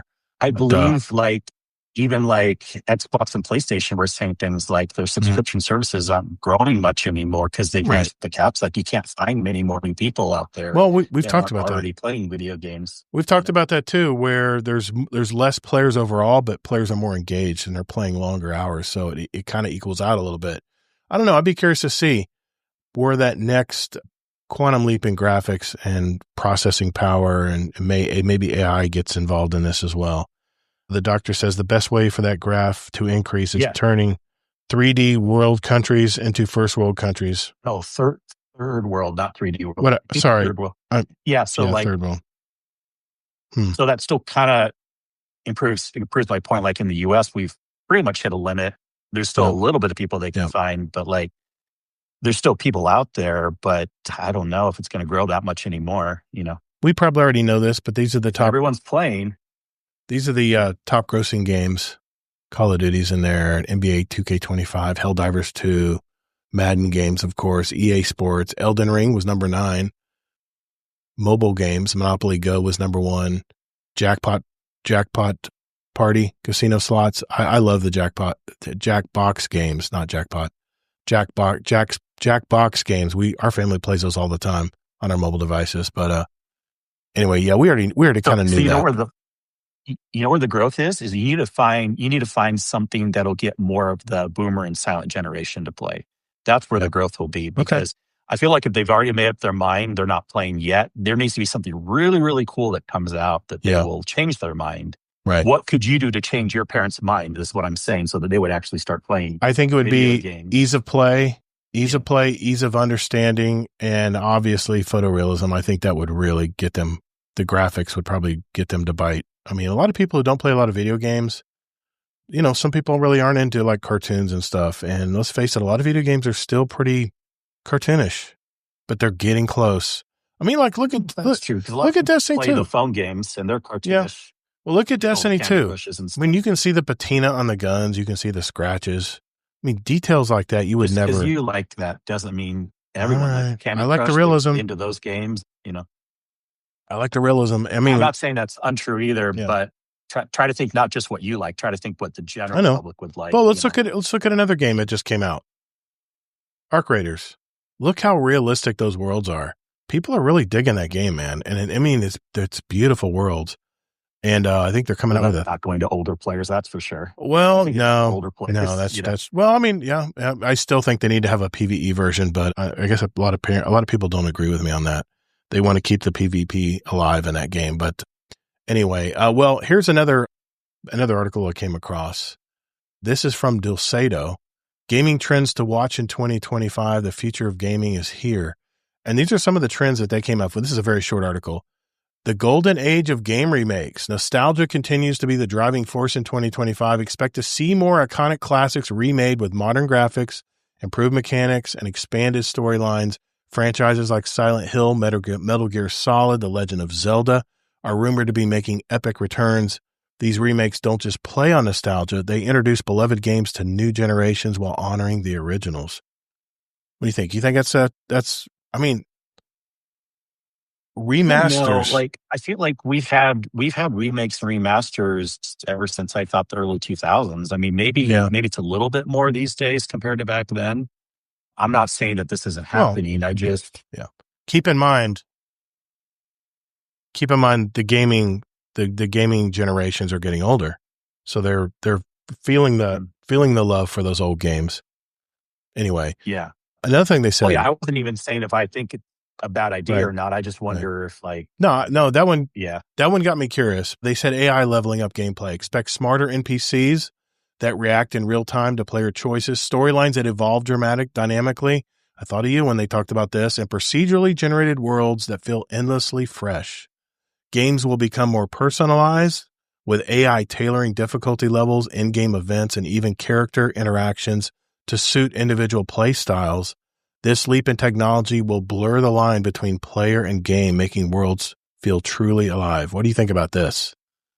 You think we're there yet? My soapbox again. We need to stop calling it AI because No Man's Sky, procedurally generated, we don't have to say it's AI. It's AI. People are putting that term on everything these days. And you can have procedurally generated without it meaning AI. You can have AI stuff without it meaning procedurally generated. But yes, I agree on the bigger picture that I want more of this procedurally generated stuff like what No Man's Sky does, or I always keep wanting it in Destiny or other games. I don't want it in every game, all the places, but the more that they can add in, I think will be a good thing. And just because AI is being used to do some low-level programming for a game, that doesn't mean procedurally generated isn't necessarily better. You still have to have the high-level designers, the humans, to direct how to make this procedurally generated in the first place. And once that framework is made, you can have bad procedurally generated, you can have good procedurally generated. But once that framework's made, then where AI benefits is just it can code that faster than a human could. So that's where I don't think AI is necessarily making procedure generating better. It's just to make it more, to make Right. it faster. If Okay. that's what's happening. Hey, I'm all for this, man. I don't think we're there yet. Like I said, No Man's Sky has been doing this a while, but the thing with No Man's Sky is they're not quite there in photorealism yet. Still a little rough, but it's procedurally generated. They're all new worlds. I mean, Here's not some more Destiny. proof It's that not Destiny. not everyone cares about photorealism All right. like you do. One of the most popular games right now is this game called RV There Yet. Have you heard of this game? No. That came out a little while ago. No, I thought you were talking about the $7. bonk game. There's a bonk game that's crazy popular right now. That too. And you can see that there's proof that not everyone cares about photorealism, or else these games wouldn't be doing so well. If we're talking about bringing the older generation in, we want immersion. Mm-hmm. We want immersion. I want to feel like I'm escaping into this world. And if I know that NPCs are going to be more 50, smart. 50. You can't speak for all of us. That's true. I'm 50-50. I like photorealism sometimes, but it's not. Hey, you will actually judge a game if it doesn't have photorealism. I won't. I'll judge it on how fun it is. I mean, I've played a lot of video games in my life, and I'm always looking for video games to improve on themselves. And I'm just very, very tough when it comes to that respect. And it's just because I played the 8-bit games when they first came out. I thought they were the shit, man. I mean, I thought the Atari. I thought the Atari Space Invaders was fantastic. I couldn't believe I'm actually playing Space Invaders at home, but it really wasn't Space Invaders. It was an 8-bit version of a 32-bit game that was on a console in the gaming space. It wasn't, I don't know if it was 32-bit, but it was 16-bit at least. And let's just say the console games were still much better than the home-based game version. But we've come a long way, man. There's no more arcades anymore, pretty much, because the game consoles have gotten so damn good right in your house. Why would anybody want to go to an arcade anymore and put money into a game when you can buy it one time? Experience. I mean, there again, nostalgia. Why would anyone want to go to a movie theater? There's a reason people go to Dave & Buster's, because they want to play the video games like they did when they were younger. I get it, man. I do. I get it. But here's a good comment. Doctor said, the best way, I mean, my parents already play video games. My grandmother, however, has had her mind made up by the media influence. I totally get what you mean there, Doctor. Black Ops 1 remake would be perfect right now. Halo remake is going to be hype. I look forward to getting remakes for more of my favorite oldish games. Hey, I'm right there with you, man. I'm right there with you. In fact, they already made a new version of Modern Warfare 2, didn't they? They had made a remake of Modern Warfare 2. Modern Warfare 2. I'm pretty sure they made a remake of that game. Okay, so we can all agree this would be awesome to have. His next comment says, making every game photorealistic kind of just cheapens the novelty. I don't know about that. I don't know if I agree with you there, Doctor. I'm sorry, man. I don't. I'm always looking. I think you think everyone wants photorealism, which is not true just because you want it. I'm telling you, you watch Ready Player One, you're probably thinking in the back of your mind, man, wouldn't it be awesome to put my goggles on and go to a cosmic bar where I can meet all my friends? And that brings me to the next point. Web3, blockchain, and NFTs reshaping ownership. We don't talk about NFTs much. They kind of fizzled out. I think it was too early, to be honest. But what if you could create a character that you could insert yourself into any game, and that is your character? That is what represents you on an online environment. If that's what they're talking about here, then I definitely see that as a future of gaming. I mean, they're talking about decentralized marketplaces allowing them to buy and sell and trade tokenized items. The shift empowers players to have a real stake in their gaming experiences, fostering player-driven economies, transparency, and even cross-platform asset ownership. Imagine unlocking a rare sword in one game and using it in another. This is the future of Web3, making it possible. We're not there yet, but I do see that as a future of gaming. I think the gaming community, you can already see it happening, Kingsley. The consoles are already going away. It's not about hardware anymore. It's about what platform you're getting on now. Everything's an Xbox, right? Well, now with crossplay, you can pretty much play with anyone on whatever gaming setup you have, minus the phone. But I mean, even Battlefield 4 had it where you could be in a commander mode, sitting in your bed and ready to go to bed at night, and be dropping nukes on real, actual games that were happening. You weren't there on the battlefield, but you were directing troops. And if they would follow your orders, you would get more score. Man, what a freaking concept that was. I cannot believe they haven't brought that back. But there's an example of playing on different platforms and playing together when you're not actually shooting a gun on the battlefield. Man, that was a fantastic mode. Man, Battlefield 4, what a fantastic game. Anyway, this is already happening as well. DLSS 4 and the rise of frame generation technology. NVIDIA's DLSS 4 and advanced frame generation technologies will be game changers in 2025. These innovations will allow ultra-smooth gameplay with high frame rates, even on less powerful hardware.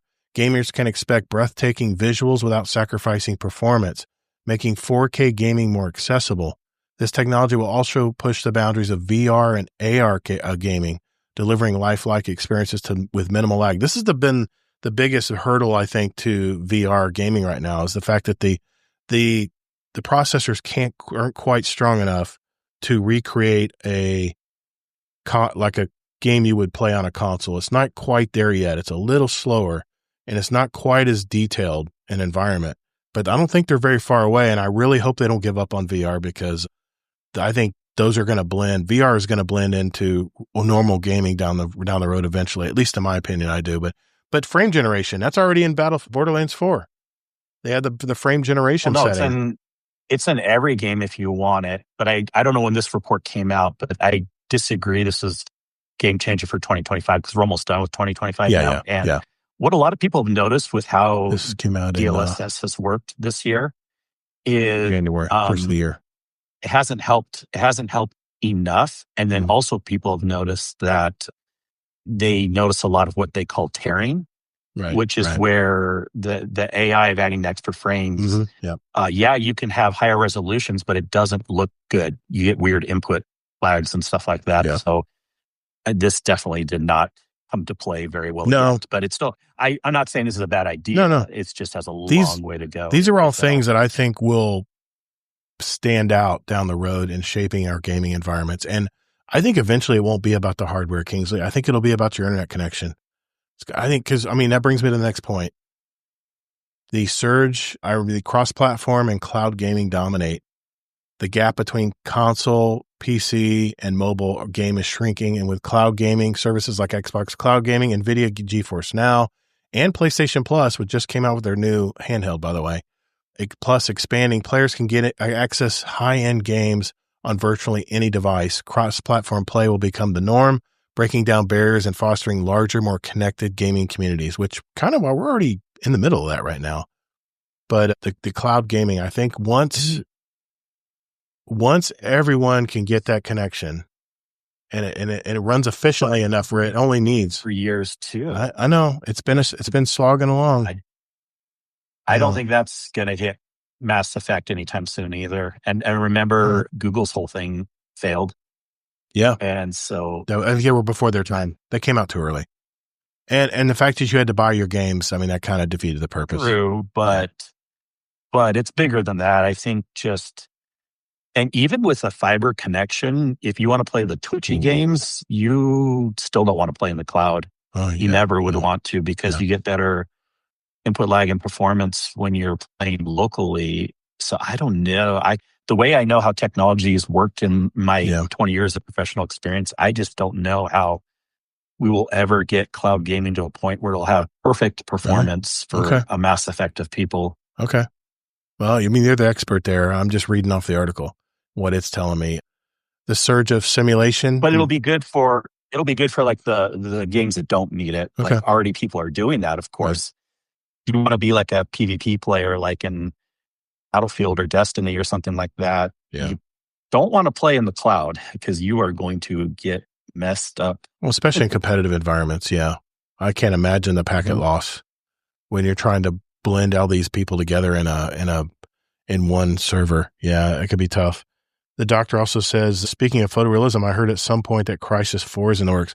Crysis 2, I remember playing that on my PS4. 4, 3. Man, that game was out of its time too. It really, my PlayStation was singing though when I played that game. But I played a lot of Crysis 2, man. I had a lot of nights where I wasn't playing Call of Duty. We'd all jump in and play Crysis 2 for, I think, a good couple months. And then eventually they just didn't produce much after that. You know, there wasn't anything new coming out. It wasn't a live service game. It was just to play it. They make a game, you play a game, and you're moving on. So, yeah, Crysis 4, man. I've heard they tried to bring back the Cryotech engine, and that it's crashed a lot of systems. So I hope so, man. I'd love to see that engine come back, and the Crysis 4 would be awesome. The surge of simulation and narrative-driven games. Simulation games, The Sims, Stardew Valley, and narrative-driven titles like Life is Strange, Detroit Became Human are set to dominate. Gamers crave immersive stories and experiences that let them explore and connect with characters on a deeper level. These genres will blend more with VR and AR, offering even more engaging and emotionally impactful gameplay. What do you think about that? Well, sure. I mean, Sims has been around since the 90s, and I do think there's a lot of growth here, and people do want this. So yeah, it sounds good. This next point, I don't even have to read it because I already read it, and I picked it up immediately. They said there's going to be more esports evolution and creator-driven tournaments. I mean, look at Twitch today. You have 30,000 people watching Dr. Disrespect. He puts his own esport community together and, you know, invites these esport players that are really good. I could definitely see this happening.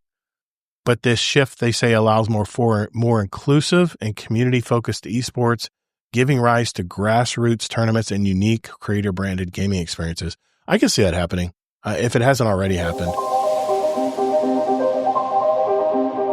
Hey, this is Mr. Monkey, not Killer Monkey, not Monocle Monkey, Mr. Monkey. Get your bounties done. You're listening to Guardian Downcast. This next point I've already been mentioning, but it talks about it. UGC, user-generated content, and modding go mainstream. Games like Minecraft, Roblox, and Dreams have already shown the power of user-generated content in 2025. More studios will embrace player creativity, integrating modding tools and custom content creation directly into games. This shift will empower players to shape game worlds, design new experiences, and even monetize their creations. This I definitely see as a future in gaming. What say you? Well, maybe future, but they said 2025. Have we had more this year compared to 2024? I wonder. I don't know. Well, look at CSGO. CSGO has major modded communities. No. In 2025, they say more studios. So have we had more that have come out this year than compared to previous years? Well, I think I remember. This already was big is what I was saying. Yeah. I mean, they're throwing a big net here. That's for sure. I mean, with all these topics, really, they're throwing a big net. I know they are. There's a lot of generalizing going on. Not super impressed. Sorry. But no, it's all right. This is, I mean, I don't know these people from Adam, but I thought some of these points are pretty exciting. I do see this as a future of gaming. I think more and more people we have very creative people out there. And I think I'll talk about a game in 2025 that's doing exactly that. And I talked about it 2 shows ago. It's Battlefield 6 with the portal system. I could not believe when I looked at this video of a player who's in the middle of a battlefield, goes up to some blown up vending machines in the middle of a city square while all this gunfire and stuff's going on. And he literally is playing a Space Invaders game, albeit not actual Space Invaders, but using, assets that were in the game, literally playing a Space Invaders type shooter inside this vending machine that's in this world. That blew my mind, man, when I saw that video. So, and that was user created versus. That was absolutely user created. If you go to, definitely, you know what? Definitely go to Battlefield 6, Portal.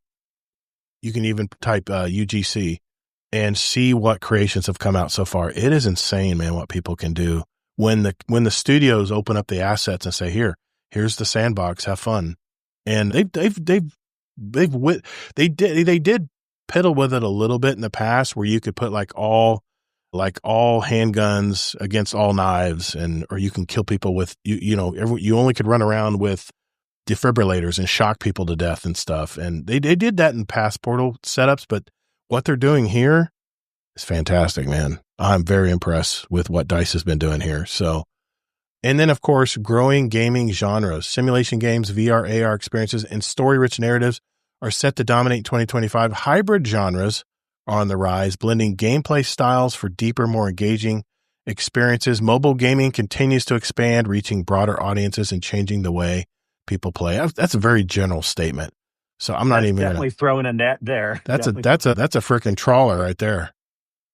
Yeah. I wouldn't agree with the VR thing, it really expanding, but the other things, sure, I haven't given up on VR. Expanded. I think if so Gator, you like Ready Player One, you should check out the anime Sword Art online. Similar concept, you may enjoy it. Okay, I'll look into that. I don't really do much anime though, man. I'm just an old fart. I never really grasped the anime community. I've watched some animes. I mean, Hazel shamed me into it a long time ago, and I watched a few animes out there. But I'll look into it. Yeah. So there was one more article I want to talk about, and some of it might be overlapping, but they give graphs. They actually give raw data here. And this is top 23 gaming trends of 2025. They talk about cloud gaming rising with connectivity. There's the graph in Moonlight PC, Air GPU. They show graphs here of since 2020, it looks like, COVID years up to present. You can see it's growing by 42%. We already talked about that, so I won't. There's the one I really wanted your opinion on this, Kingsley. Gamers shift toward DRM-free platforms. While Steam remains the dominant PC gaming platforms, a growing number of gamers are exploring alternatives, often for better pricing. DRM-free downloads or access to discontinued or indie titles. Platforms like Good Old Games. Is it Good Old Games? GOG? It's a Good Old Games? Yeah. Good Old Games emphasize ownership, offering DRM-free versions of classic and new games. This shift also reflects a broader desire among gamers for flexibility and transparency and how they access and manage their games. Some users seek out alternatives for ethical reasons, like avoiding intrusive anti-piracy software, while others are drawn by specialty libraries or specific platform perks. As players look beyond the mainstream, expect continued growth in this fragmented but increasingly relevant ecosystem of Steam alternatives. And that industry from 2020 has grown 36%. So that's another thing to think about. What do you think about this, man? DRM free. Can you explain what that means to me? Like I'm 5 years old? Sure, I can. But first I want to know, does this graph compare against growth in general? Because this could just be, if there's growth in general, then also DRM is going to be growth also because of the growth. There's Steam Rip. You can't really know. They need to compare, like, are people buying less DRM games? Yeah. So that's why this went up, or is it just going up because there's growth in general? Well, they're saying Steam Rip 223% growth since 2020. This is but do you understand what I'm asking? Yeah, I know what you're talking about. If there's growth in general, this would also go up. I got you. But it's not useful in my information unless we know I understand. DRM games are going down. I understand. Yeah. I didn't know much about DRM this. Just basically. Good. And it's also interesting that it went really high at the beginning of 2025, but then it dropped huge. Yeah, and it did drop. Yes, it did drop in popularity. So I don't know what to read from this. I do know people would always prefer, DRM free, but I didn't even know these were out like a deal breaker. Well, I did talk about it on the show a few months back. I got this pack on GOG. Mm-hmm. It was some spicy games, some other interesting games, and it wasn't just spicy games, but I wanted to support this foundation. And basically, you do own it. Like, it's, even if like the GOG, basically DRM free just basically means if you buy it through GOG, but you don't have to run their system to authenticate. Like, once you own it, you can run it on your computer. Oh, as if it was like a floppy disk. You don't need a authenticator. That's pretty to cool. load it up. So in other words, that's what DRM basically. In other words, when you put the CD-ROM that you buy from GameStop into your PlayStation 5, basically DRM is what's making it possible for you to access that game on your PS5 that Sony put on that disc, right? Correct. For PS5 game, yes. But a GOG game can work where it's DRM free, where it's as if like, it'll always work. Now, of course, it won't, practically speaking, it won't always work, because if you upgrade your computer to Windows 12 10 years from now and they break something in the operating system, that won't let that game work. But it's not because of the owner of the game or the providers like GOG or Steam or whatever, they don't have control of the opening of the game, if that makes sense. They Right. just, once you have it on your computer, it can open for free forever as That's long as awesome. something else doesn't break. So even if Good Old Games goes out of business, it's your game, you buy it. Exactly. Wow, that's Exactly. awesome. Yeah, that's what it. I don't personally care as much, but I don't think this is a bad idea. I get why people like that idea, and it's a good thing to have. Yeah. Did I gotta admit something from my early days of gaming? Did anybody ever rig their PS1 where it can read any disc, and it had basically was hollow, where it would not pick up a DRM? I'm guessing that's what they're talking about here. I remember I would buy games, PlayStation 1 games. I would burn them on my CD-ROM drive on my burner on my computer, and I can't remember what I did on my PS1, but I could play a burned game perfectly on a PS1 disk drive on the CD-ROM. Did a little bit of that. I did it more for music and movies instead of video games. Yeah, I know what you mean. So we're on the same level as that, in other words, but you're buying it in an established, organized manner. It's not like a pirated boot copy or something. That's pretty cool, man. My son probably does some of this. I'm really curious why it went up so much. And then don't know. That's what I'm more interested in. Let me see if they give a graph here. That's just cloud gaming. No, it's the cloud. No, it doesn't really explain why it dropped. Maybe a correction of sorts, because it does really speak. Because it went so high. Spike here. It might have been just a correction. Could have been maybe growing too fast here. Yeah, hard to say. Okay. I want to keep moving here. There's a few more things I wanted to show you. Competitive gaming fuels training tech. This is another thing they say that was coming in the future of gaming, or if not already here. The rise of competitive gaming is part of a larger wave in sports trends, creating two types of a gaming culture. Some players just want to relax and have a good time, reflecting broader casual gaming trends, while others want to excel competitively. As games get more challenging and players refine their techniques, it gets harder and harder to leave the first group and join the second. Even for casual players, the required skill level is rising. Gen Y treats video games the way an older generation treated golf, as a way to socialize while also competing. This has led to a profusion of companies that are offering training and analytics to help players build up their skills. Refrag is popular in this space, focusing on improving players' skills in specific versions of Counter-Strike. Counter-Strike is one game of many, and there's far less popular games like Fortnite, indicating that this is a large market with room for more participants. Look at the 91% growth in Refrag alone here. That looks pretty freaking positive right there. And it was pretty much nothing. It was non-existent in 2020. And look, these are the aim trainers, things of that sort. They say that this is going to be continuing to go up. 91% growth over 5 years here? Looks like. That's interesting. That's impressive. I'm just not aware. Have you heard of a major growth in esports stuff at least recently? Well, within the last year. See what I would want. See what I want. I would be so into this, by the way. I would be so into aim trainers and stuff if they had a version for controllers. Right now, only aim trainers I see, and I've downloaded a few to my PC, but I don't use mouse and keyboard. If they had one for controller where you can actually train your eyes, and this goes back to the part where I think if the Crucible and Destiny 2 offered a training version of the Crucible where you can learn guns, you can learn the maps, you can play against bots that have adjustable difficulty level. Like you can have some that are very, very accurate versus those that are just walking into a wall somewhere and you just shoot them in the head. But I'm really curious if they have something out for controller users. I know we're a dying breed using controllers, but I don't know, man. I would definitely use an aim trainer if they had one for controllers.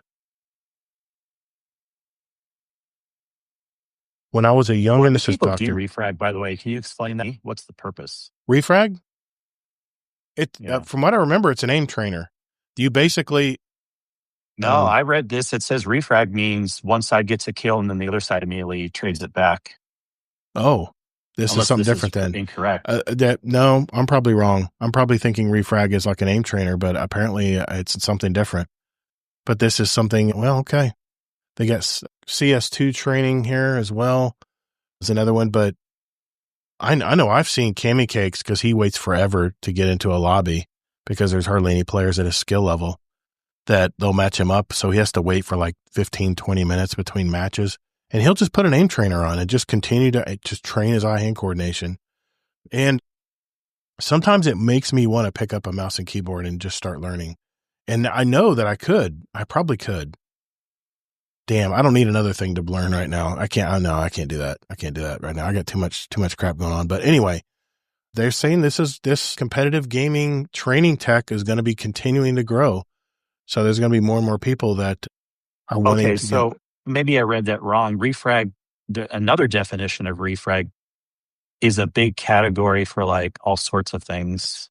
It's not just the trading teaching, but it could also be like, okay, but it is ways to get people better to learn without like, it sets guidelines. Like it makes you learn angles as one example. It makes you learn trades as another example. That's definitely Counter-Strike. Then I know why people want to do that because they're basically training.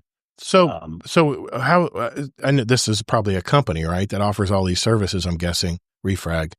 So what are they doing exactly what I'm talking about? Are they putting you into a bot world and teaching you how to play the game? Well, I need to do more research on this. There's this place called wiki.refrag.gg. Mm-hmm. If someone knows more, they should let us know. But there's 22 different in-game training modes. You can pick crossfire, you can pick angle trainer, you can pick pre-fire, you can pick defending, you can pick spray transfer, you can pick X-fire, you can pick blitz, and it's just a bunch of training things basically. Like training modules maybe. Okay. Get you better. Wow. So it's kind of like aimbotting, but like way, way, way more expansive than just that. Maybe it's like maybe it's like what Call of Duty always did. You can go to a training range and you can play against targets or whatever you're trying to learn how to play. Yeah. Okay. I'm gonna have to look into this. But then in this article they talk about in the example of Counter-Strike. I don't know if I fully understand it, but okay. But I guess it makes sense why people would want to do that, because why not use a tool if you have it, if you're into those type of games. The doctor also says, when I was a youngin', I was actually really good at games, top 3 in the leaderboard every game. Nowadays, I'm more patient and less skillful. We all get that way eventually, doctor. There's an aim trainer on Xbox. I swear I saw one the other day. Okay. All right. I'm not an Xbox player, but maybe PlayStation will eventually have one. I'm all for that. They're saying, well, I mean, they're not going to be built into the games, but it could be a specific game. That why not though? Why not though? I mean, why not? What? No. Because the developers don't want it. Why not? Are you kidding me? Why? If you're a CSGO developer and you want more people to join into the competitive scene, wouldn't you want to have some kind of module or some kind of place where they can learn to get better? That would only make people want to play their game even longer. No. I meant they don't want a hacky version that goes on top of the game that people can use to cheat. No. It would be against live. Yeah, they should build it in as a training. Yes. They should build it in as a training. I mean, let me clarify. This would not be an overlay or something you would use in an actual game. This would be some way to learn how to play the game and be better at playing the game. Man, I like that idea. That's a fantastic idea. There is an aim trainer on Xbox, I swear, because they don't want to put it in the effort, the suits. Again, you're only if Destiny had a type of aim trainer or a type of, like I mentioned, like a training grounds in the Crucible, it would only make more players want to play the Crucible as they start seeing improvement in their games. That's why people put out videos on YouTube on how to get better at Crucible, how to use your gun, how to use automatic weapons, all that. I mean, YouTube's been teaching people for a long time how to do it. All right, I want to keep moving on here because we're definitely getting up in time. Esports is going to break into the mainstream media. I think that's kind of already happened. Gaming becomes a lifestyle investment. As gaming cements itself as a core lifestyle activity, players are upgrading not just their gear, but their entire environment, from high refresh rate monitors, which we talked about last week, ergonomic chairs and LED keyboards. Gamers are building fully customized setups to match both their performance needs and aesthetic taste, part of a broader shift in video game trends toward the gaming as a lifestyle. So basically, we're going to be having a game room built into new houses. Like a theater room, there's going to be a gaming room. Blackout curtains, sound panels. I talk about here, people are putting sound panels in their, not that much for everyone, but I think this even counts like your you're a casual gamer and you like to lay on your bed and play like PlayStation, you can still say like, okay, I bought an additional controller or something. Right. That still counts for this as far as like, putting investment into your lifestyle, your gaming lifestyle. I mean, there's even, I can't remember where I saw this, but there's an actual hardware piece you can put behind your monitors that actually extends the aesthetics, the colors and themes when you're playing a game that actually spread to your walls, make it look even more immersive. I saw that somewhere. I can't remember what it was. So yeah, I mean, they're talking about the Downix chair here, Dow Winix chair. This is one of many things that, any kind of gaming peripheral stuff it's always going up in demand. Anonymity drives voice tech adoption. For years, video game players have let players customize their characters' looks, but if they chat with other players during the game when services like Steam, over 100 million monthly active users, they still have the real-world voice. For a number of reasons, gamers are increasingly using products like VoiceMod, which this is the reason I had this on tonight, Kingsley, because I have an enhanced voice on right now on VoiceMod. I asked you if I sounded a little different. This is enhanced voice in VoiceMod. And what I'm going to do is I'm going to take it off just to show you the difference. And boom. This is not enhanced voice mod. Does this sound a little different?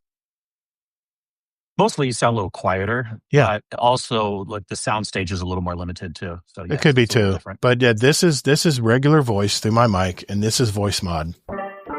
This is voice mod. You can tell I'm a little bit brighter. Wait a second. That may be what's happening. You did not cut out at all when you didn't have voice mod on, then you turned the voice mod back on. I swear I only used it tonight to prove my point about anonymity, but I can change my voice to just about anything. I mean, there is one AI one here called the Ringleader. I sound like a little boy in a cave. Here I am right now. Version of voice mod for weeks, right? No, I have not been using it for weeks. This is a voice mod of me as a younger boy, where there's a lot of reverb behind me, you can tell, but this sounds nothing like my voice. And a lot of people are switching over to something like this. So I'm going to put it where I can hear myself so people in the recording can hear me. This is what it sounds like. Just like this. It's pretty cool. Technology's awesome. And this is AI. So anyway, I'll switch off. Sorry. I was going to play. Sounds like a girl, actually. Well, it could be a girl. I wanted to play with it a little bit tonight just to extend the point of people wanting to be more anonymous when they're online. I mean, especially girls. Girls get online and once a boy, I don't know what it is with a boy's brain. As soon as they hear a female voice playing a shooter game, they go one of two ways. One, they either lavish way too much attention to the girl, or they go the opposite direction where they actually kind of verbally persecute the girl that's trying to play in their game. Like you're trying to get into the boys' fort, No, you're not allowed. Girls aren't allowed. Things like that. And this is where people can switch over their voice to something totally different. So yeah, I thought this was very good. And I use voice mod. I pay for it. This is one of the services that our Patreon community pays for. I think I pay $29 a year for this voice mod, but it's pretty cool. I really love voice mod, and it's gone up 19% over the last 5 years, and their volume was already pretty high. But I think Elmer Fudd Games turned me on to voice mod, and it is a fantastic soundboard, and it's totally virtual. It's an app on your computer. You pull it up. It's that easy to use. So. Streaming culture boost earbud demand. We were talking about your new earbuds, Kingsley, your AirPod 3s. They're saying that there's going to be a whole new level of gaming earbuds that are going to be coming out, because there's one thing that people don't want to wear while they're playing a game, especially when they're trying to look cool on Twitch, is they don't want to wear cans on their head. So earbuds, this is just gaming earbuds. And generally speaking, gaming earbuds have gone up 3% growth, 115,000 volume, and their numbers were already pretty high, but they continue to grow for gaming earbuds. So there's another one here too. IEM for gaming, 85% growth. This must be a new company that just came out, but they were non-existent in 2020, and now have grown 85%. So that's IEM for gaming.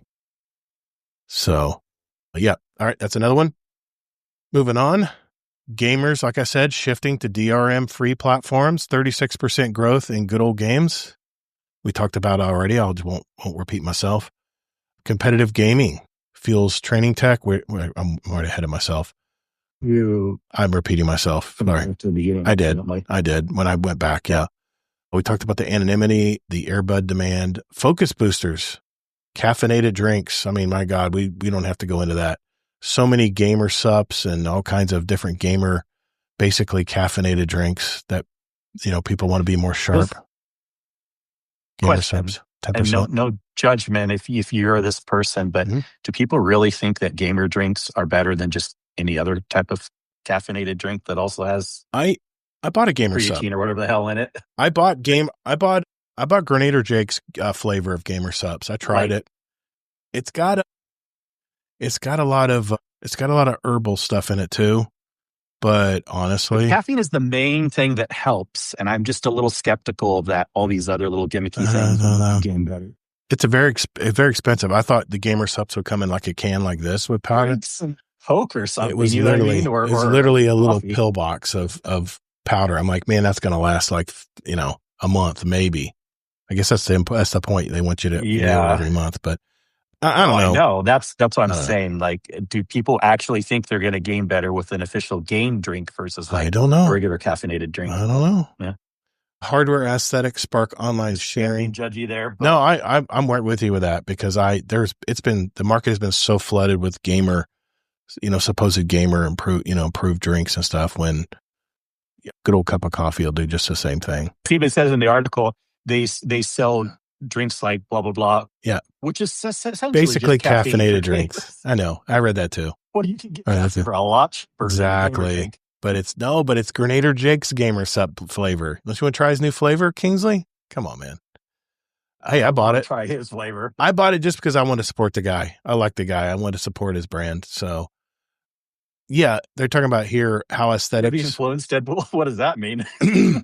This hardware aesthetics spark online sharing. All they're talking about all here is that everybody has the RGB colored fans and I'm staring at my computer right now. It's glowing like a freaking glow stick right now. It has even the cover to my CPU is freaking rainbows swirling colors right now.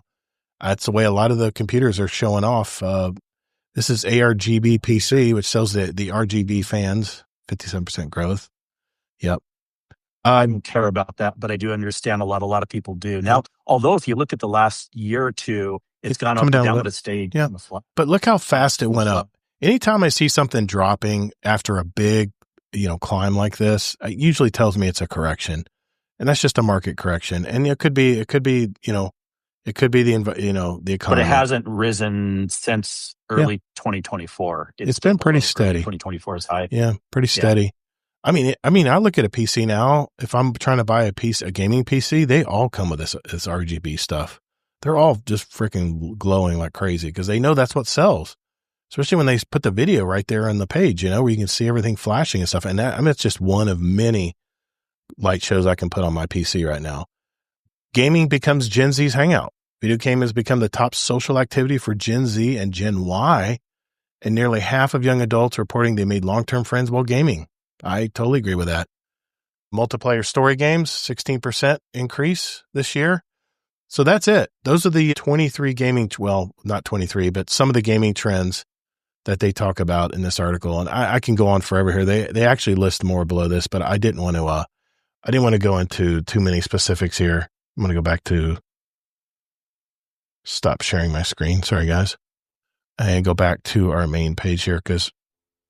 So what do you think overall, Kingsley? There's some high points in there, some things that maybe made you think a little bit, or is this stuff we already knew, or what do you think? My eyes are open for some of this stuff. I feel like most of this I already knew, but what I'm worried about is probably more the medium term. I kind of feel like we are coming up with all the AI stuff coming up in a recession, because more and more I'm hearing companies are laying off people, and not just in gaming, but in gaming you hear that a lot too. Yep. And if more people are losing jobs, they're going to have less money those people have less money to game and whatnot. And that, along with my feeling that we've kind of hit most of the peak of gaming. We can't acquire that many more people. Right. I kind of feel like 2026 will be very, very flat, if not even go down a little bit with trends. It doesn't mean gaming is dying. I just feel like that's my prediction with stuff, just kind of reading the tea leaves and whatnot. And I'm very concerned with this AI stuff with gaming that 2026, 2027, we're going to have less games overall and lower quality games. Now, I know that's not exactly what these articles are talking about, but that's just my impression because we've seen everything go up. But then a lot of these charts were kind of showing 2025 was flatlining some. And you can call it a correction, you can call it whatever you want. But if the economy does bad, it could even start going down a little bit. And so I just wonder if the growth is not going to be sustained, is what I'm wondering, Sorry if that sounds pessimistic, but that's kind of what I'm predicting. No, that's fine, man. I mean, that's the reason I love you as a co-host, because you don't always you aren't a yes man. You always want to share your view and be fair and honest in your assessments, which I like. I don't know, man. There's a lot of, some of these things I've touched on that I think Bungie could do to improve their game. I mean, can you imagine if we had where they said, listen, we have a new portal system now where we opening up the UI and some of the programming features of our game, and you can just make your own bosses now, and you can make your own worlds. And if we go to this portal on the big map screen of all these planets, you could join this portal. It could be something like past game share type games. Anyway, creator content. It's creator new gaming content stuff. I think that would be really cool, but I think that's like a Destiny 5. If you ask me, I think that's how far off. I know. I feel like that's less realistic than even a Destiny 3. So I know. And it sounds cool, but I don't see that happening. If there's any Bungie devs listening, they're probably rolling their eyes going, this guy is so full of copium right now. But anyway, it's a good idea. It's just, is it practical? Can they do it? I tend to be a little more positive when it comes to the gaming industry, because I really want to see where it goes from here, man. That's the one thing I love, that I've played so many games in my life that I cannot wait to see what comes down what's right around the corner, Anytime. That's why I love watching the Game Awards, because I want to see what's the latest and greatest coming out. What are they changing this year that they didn't have last year? GTA just got delayed again, like we said earlier in the show. For all we know, it'll get delayed even into 2027. So, I'm a little worried with what this next year is going to bring with gaming in general. Not just in Destiny, but everywhere. Yes. I feel like 2025 games were kind of a tail end of the 23, 24. And what we'll really see, because when the AI stuff starts coming out and the way the economy is and stuff, the 2026 year is really kind of what we'll see how trends go. Yeah, we'll have to see. And Black Myth Wukong, there's a lot of AI involved in that game from China. I thought that was a really cool game. So I think it's there. And like I just talked about in last week's roundtable, how EA dropped the ball with their AI and how the corporation thought they could just push the AI button and all of a sudden it would run the gaming studio. No, it doesn't work like that, dummy. You have to integrate it and make it easier for your employees to get their work done. And then Square Enix just announced today too, they're laying off a bunch of people and they're doing more AI. They're blaming AI. You're seeing this almost everywhere. And if we don't see games that are substantially better in 2026 or 2027, then this experiment was stupid. Yeah. And people are losing their jobs over it. And it'll be interesting to see. And we talked about this in last week's show. I think there will be a bubble that pops when it comes to AI, but I still think I will still be part of us like the internet was, even though the .com boom popped. But I think that it'll still be an integral part of our life. We use that term too expansively too. Yes, we do. There's things that large language models do that are very good. Yeah. But we're just using AI. The corporate people are using AI as an excuse for everything. And that's where it's the new term. Overblown. So it's the new term. Yep. All right. Hey, thanks for indulging me with that, Kingsley. I know some of that probably was a little repetitive and maybe even some of it was a little high and mighty out there. I loved this, and it's always good to show graphs and everything. Yeah. You guys didn't want to hear my 10th reason why I think Bungie could improve their game? Come on. What's up, guys? I got another idea coming. Hey, Just you around the did, bend. You did, but you did say again. I did. I still mentioned it. I'm always thinking of Bungie, man. I'm always thinking of Bungie. I want their game to be better. Exactly. Okay, before we go, we got some pretty good questions from our community, so we're going to do that when we return.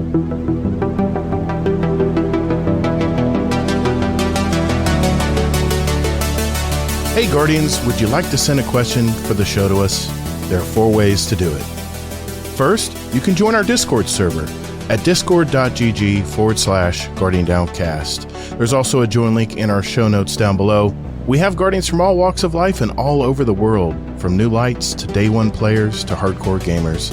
There's also a channel labeled Podcast Questions where you can type in your question for the show. So come hang out with us.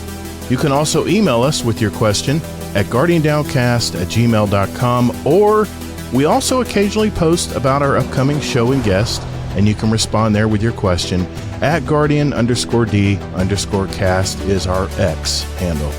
Finally, you can send us a voicemail with your question at guardiandowncast.com, and we might play it on the podcast. Think of it as talking with us right on the show.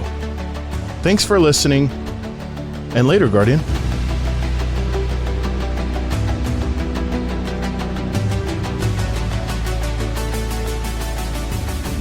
All right, boys and girls, this is the final part of our show. This is where we get our questions from you guys. And we got some pretty intriguing questions in our Discord this week. And I wanted to make sure we shared them this week because we had a roundtable episode last week and weren't able to take questions from our community. This is from Mr. Dead Rabbit. He puts a video here of how you can make custom emotes in Destiny Rising. And he says, I want to base this question off the 4-minute video. Do you think Destiny 2 would add such a feature in the main game?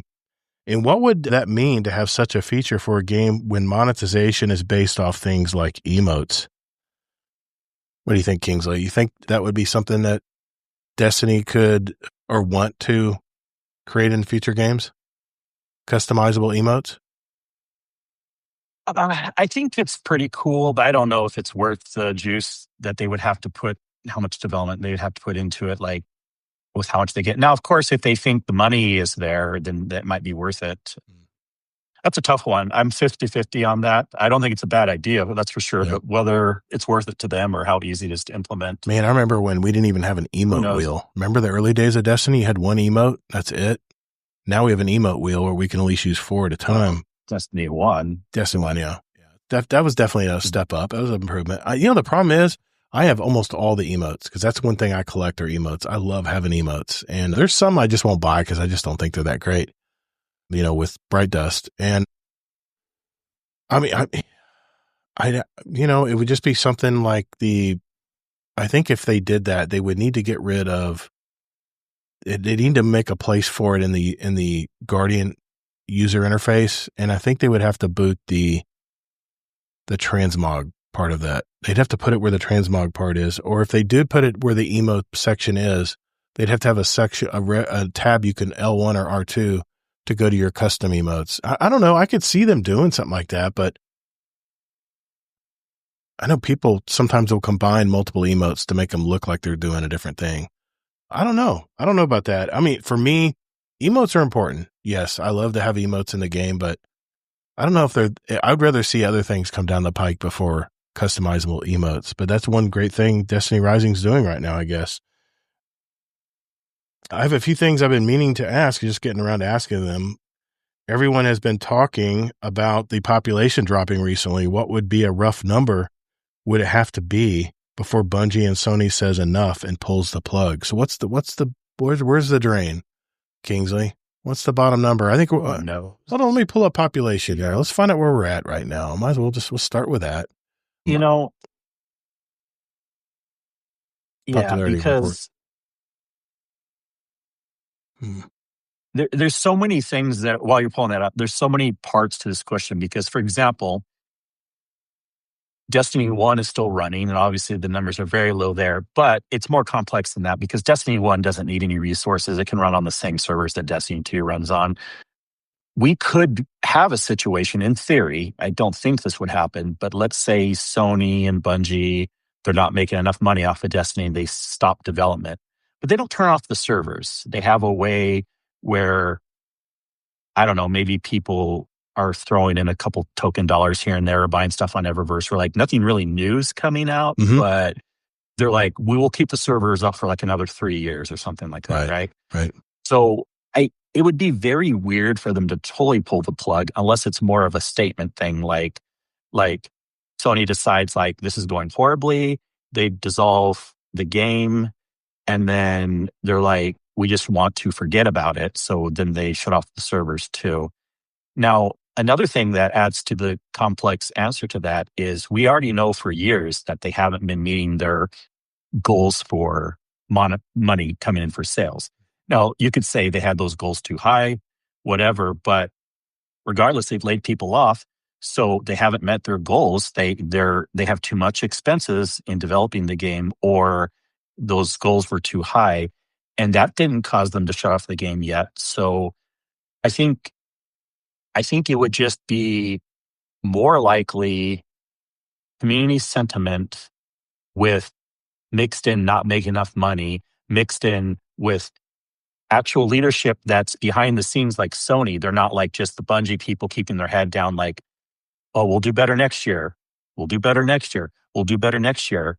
When you're in the company, it's easy to have that mentality. But if Sony's kind of like a little higher level than that, they would probably be the ones that would more make that decision. So I don't think a number is really important, other than it adds more data points to how the game is doing. They could have pulled the plug at a higher level than now, or they can pull the plug at a 0 level. I don't know how to answer it. Sorry, I'm very long-winded with that one. No, we've been hovering, popularity dot report is where I'm getting this from. We've been hovering around the 300,000 to 400,000 range, but as of today, 92,300. It's a precipitous drop. Just in the last few days, we've gone from 300,000 to 275 to 92 as of today. And of course, that's probably not accounting for the rest of the time zones out there. But, so, I mean, if we go by yesterday's count, 298,000, give or take. So, I mean, that's still a lot of players, man.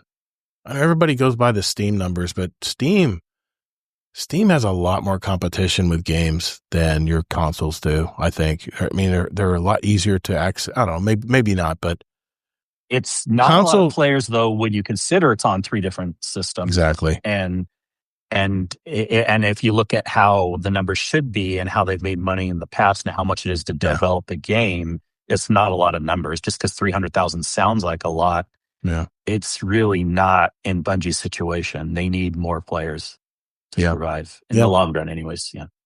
Yeah. I mean, I think I'm agreeing with Kingsley here. I think look at Destiny 1. I mean, it doesn't even show it. I don't think I could even pull up Destiny 1. I don't think I can, but I don't think they have an API for it. Probably don't. People are playing. So, I don't know I know we have people I heard from this week in our question of the week that are playing Destiny 1. So someone's playing it, but anyway, I think this is a lull before this is always the lull between But you know what's seasons. Interesting, though? What's that? No, it's not just the normal lull. All right. It's not at all. Can't use that today? We officially got lower. We officially got lower We did. than the worst of the worst Curse of Osiris. Yeah, we're definitely hovering around the 200,000 to 400,000 range, I would say, on average. It's varied. Depends on the day. The lowest Curse of Osiris got was 355, it looks like. And we've definitely gotten lower than that. We even like a few weeks ago, it was like 293. Yeah. I'm looking here. So this is the worst it has ever been. It's not a normal lull. It's true. If you look at all the previous years, those lows are a lot higher than this lull. Let's keep this in mind, though. Let's keep everything in perspective here. Curse of Osiris. That's year 1 of Destiny.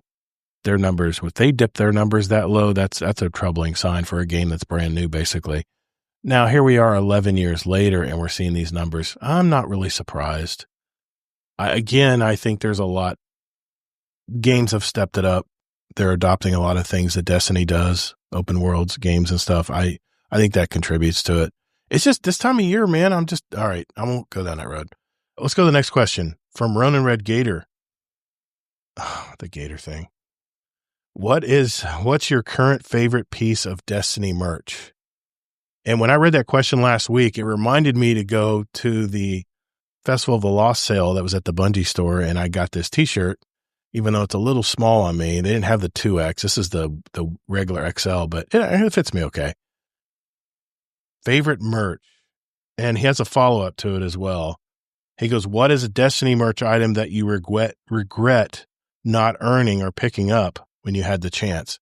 I've got my favorite merch. It's in camera view, in fact. My favorite Destiny merch. What's your favorite Destiny merch, Kingsley? My favorite Destiny merch is my Displate Pantheon raid plate up here. Because Pantheon was very hard to get done. And this Displate thing is beautiful looking. That's my favorite Destiny merch. You know why? This was $75. It's the mug that they offered for the, I'm trying to remember what year this was, but this was the Guardian games. I think you had to reach a certain score. It has a stainless steel sleeve that goes in it. Don't recommend using it as a drink cup. You can put stuff in it and stuff. It's kind of cool. But yeah, the Nemesis Now 2022, Guardian Games 2022. I'll put that right there where you can see it. That is my favorite merch. Because you know what? You had to earn this merch. You had to reach a certain score in the game. You had to complete a bunch of challenges. I think you had to earn the title to even be able to purchase this mug. So. See, I set mine as the background. Oh, yeah, nice. I see it. What? No, you obviously had to earn this, which yes, you did. Probably was harder than your earning thing. That might be. Was that from Pantheon? Oh, yeah. That's sweet, man. That is definitely that's something you want to brag about. You know why I didn't play Pantheon? Because it wasn't soloable. That's why I didn't play. It was very hard. I think I would have been fine playing it. I think if I got with a good team, we would have learned how to play it and gotten it done. But God, I was not good enough. I know you guys ready. Done. I know the Guardian Hub community, the team that you guys put out to try to get that title. I mean, I think it was so difficult. I think I heard rumors that the last weeks of it, you were trying to get it done before the time ran out. You guys were not at each other's throats, but you were definitely, the tension was high on trying to get it completed, right? If I remember correctly. Well, sure, but that's not even the big issue we're talking right now. It was hard. Mm-hmm. It is pretty cool. Think about can you put that? Just leave that behind you. I have no understanding how hard it was. I don't. I saw that and I went into the what was it? Into the wild? No, into the light. I like playing that stuff more than I did the Pantheon. Sorry. Plus, I didn't really have a dedicated raid team that I could jump into, because once you jumped into Pantheon, you had to be dedicated if you wanted to get that title. Yeah, man, you need to leave that as your background from here on out. Screw the palm trees and stuff. I guess, but that's badass, man. The problem is all the cool parts right in the middle, and I'm always over it. But it still looks good, man. It looks like you're sitting on a throne right now. It's so cool. All right. Thanks, Ronan Red Lion. Appreciate those questions, man. What's one I regret, though? What is one item that you wanted to buy and regret? I didn't get this year's personalized T-shirt. I didn't get every year they have the, oh geez, man, my mind is mush tonight. You completed a title, you can get the T-shirt for the year. And I've gotten them every year, and this year I did not get it, but I'm kind of regretting I didn't. I think I completed it, but I just forgot to order it on the shit, now I gotta go look in my closet tonight. But there's a T-shirt you earned every year from completing, I think it was Moments of Triumph shirt. And they'd actually put your gamer tag on your sleeve, and maybe I'll wear one next week. That's always my favorite, some of my favorite merch as well. But yeah, that's one that I regret I didn't get this year. So there you go, Ronan. All right. I don't regret any, but I'll just answer and say one of the raid jackets. But yeah, sure. Absolutely. Getting any. Okay. Mr. Dead Rabbit has another one here. Is there any character crossover from Star Wars that would be somewhat acceptable, or that you wouldn't mind seeing in the background in game, even if we don't interact with them? I don't know. How big a Star Wars fan are you, man? I don't know how big a Star Wars fan you are. I'm a big Star Wars fan, but I don't think it belongs in Destiny. So I don't think there's any Star Wars character that I think is acceptable in the background. They're already Maybe. doing that kind of with the Briggs. They kind of met AT-AT. Yeah. Or actually, they're ATSTs. But Right. I would like to see. no, wait. What are the small ones? Are they the A? Anyways, yeah. Don't ask me. I couldn't tell you. I'm a fan, but I'm not like a hardcore fan. I mean, I love Star Trek too. So how many? Yeah. So what if they brought Star Trek into Destiny? Would that be weird or would that be cool? The Enterprise? I don't know. That'd be kind of weird. I don't know. I'm really curious to see how they're going to read this. Saying that about Star Wars too. Yeah. Some people actually are saying it's weird having. It's too bad they don't have a movie or something coming out soon where they could promote that in the game. But anyway, sometimes I think crossover stuff needs to be more planned out. I guess the schedules just didn't jive. But anyway, I wouldn't mind just a nod to the original bar scene in Star Wars. Maybe just in the background, seeing an old character from the bar scene. That would be kind of just a little quiet nod. Nothing specific, but something you're like, oh, I remember that character. I remember that creature. Yeah, that would be probably as far as I'd want to go. I don't want to. So should they have a cabal with like the weird blue tentacles? No. I'm just saying if it like in the background, he said, like at the bar scene, because there's a bar scene coming. They've already shown it in some of the Syndicate preview stuff. It'd be kind of cool if we saw like one of the characters from the original Star Wars. Now you got me thinking Star Trek. Okay. Thanks, Mr. Dead Rabbit. Good questions all. I know you had one last week. You had two. Zariel, I'm hoping I'm saying that right. If Destiny 1 or Vaulted Destiny 2 campaigns were returned to the main game for the Destiny Online that I keep prophesizing about how often do you think you'd replay them? Once, then never again? In other words, a new character, story catch-up. Once a year because, hey, it was fun, or more? Now, I'll answer this first. I know I always let you answer first. I'll let you think about this. I would love it if Destiny would have a story of the day where it brought back an old story of Destiny 2, and not only could you play it and get the feels back, but they give you a really good reward for it. Something that as an impact that makes sense. That I would love to see. And I would play that every day. I mean, I'm already doing the seasonal stuff every day. If they had a story. You're doing it every day anyway, so it really doesn't matter. But he asked me how often I play it.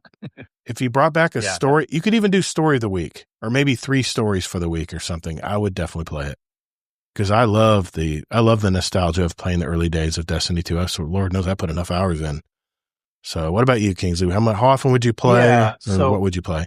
I get what maybe he's trying to get at, or if you look at this answering it different ways, just in a pure sense, forget rewards for a second. Like no one necessarily likes playing campaign missions over and over again. Yeah. If there's a good reward, certain people will. That was always the problem. They still won't.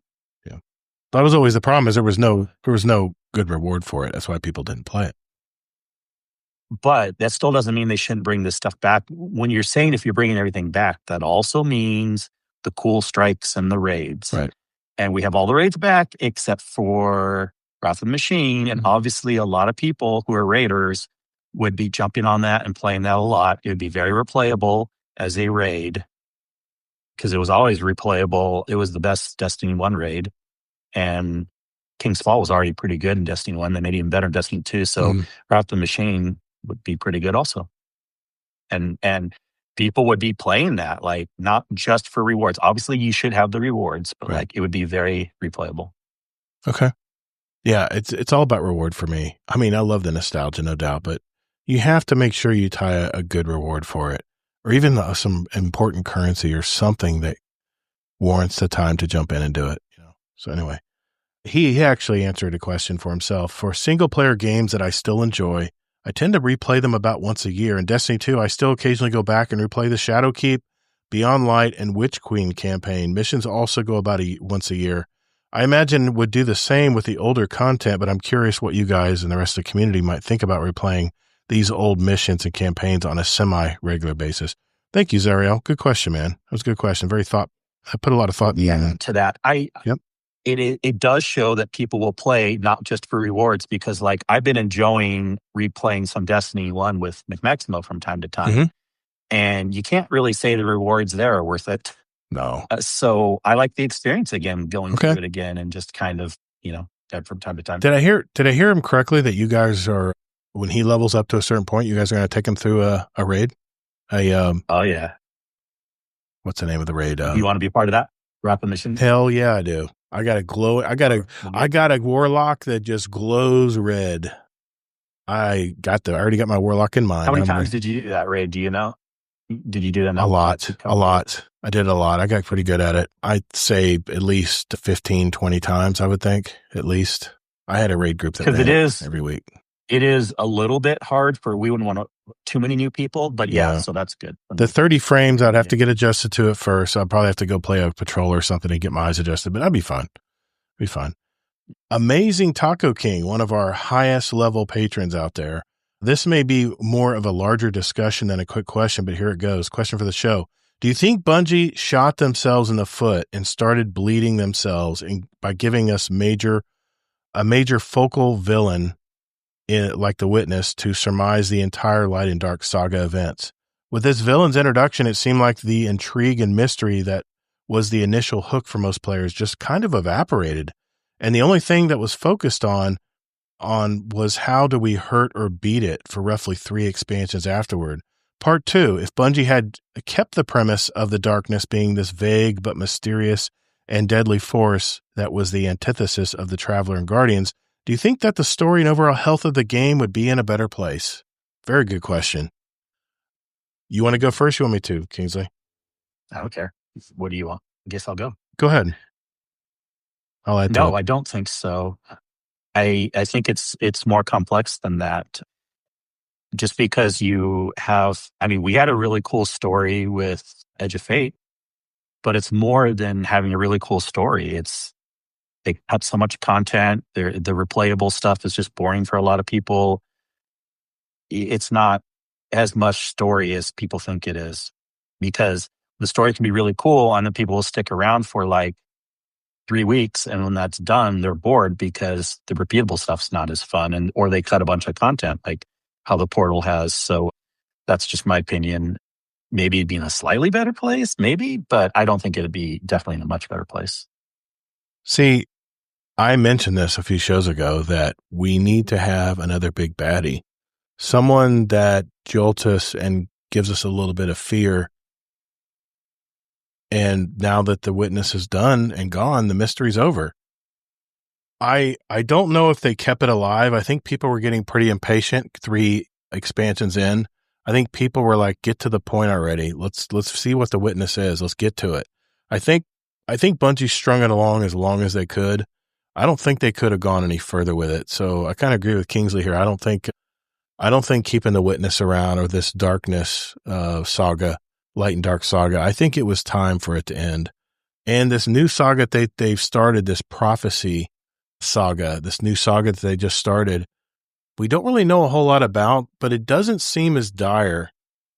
The big baddie just doesn't seem as dire to me as the Witness was. Not quite as mysterious. I don't know. I mean, what do you think of the prophecy story, Kingsley? Are you digging it, or that we've played so far? Well, yeah, most people thought the story was amazing. Yeah. When we did all the reviews for the expansion, it was just more the gameplay was just okay, but the story was amazing. And if you look at how many people dropped from Edge of Fate versus the Final Shape, it's not just because of the story. If the story was that good, it shouldn't have been a 2/3 drop. Yeah. So again, it's more than the story, in my opinion. It's just the game in general is getting the systems, everything. Just I don't know. I think what it was, in my opinion, was not just because a Final Shape had that big story. And technically, by the way, too, if you look at the graphs, Lightfall had a higher peak than Final Shape did, technically. It really did. Yeah, and then it went down. So what the problem was after Final Shape, that's when they were already kind of like starting to scale back. Instead of the 4 releases per year, they had 3. There are less things to do. This year, there's even dramatically less things to do. I still think it's an easy answer. There's less things to do. That's why it's not because of the story. It's not because of this or that. I mean, yeah, you want to have a good story, but there's less things to do. Yeah, I like I mentioned, I love the fact that the new prophecy story went back in time and kind of tied in why Ikora is where she is today. That was very cool how they did that. And Oh, it was a cool story. Yeah. I really liked it. I really liked the angle. You know, I was thinking to myself, how are they going to top Final Shape? And they must have brainstormed for a long time figuring out what new saga, where's the new direction we're going to go with Destiny 2. And so far, I'm digging it, man. I'm really curious how that prophecy saga ties in with Star Wars. So we'll see. We'll see. I guess we'll know in about, 4 weeks, right? 4 weeks? Man, 4 weeks? Seriously? 4 weeks. Damn. Okay, we got one minus 4 days. We got one more Destiny question here, and then we have a fun question, then we'll call tonight. This is from Zariel again. He goes, how much influence, if any, will Destiny's promised roadmap have on you? What do you think? I mean, is it a make or break thing, or is it something it doesn't really matter?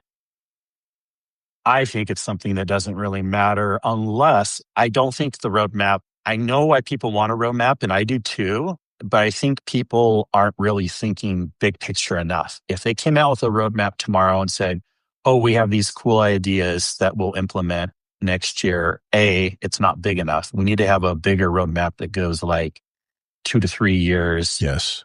Bigger promises. Also, B, we've learned this last year that they've broken a lot of their promises anyways. Solo Ops wasn't how they said it was going to be. Portal wasn't as good as everyone was hoping, this, and that. So I don't personally think a roadmap will be make or break or as important as people think it is.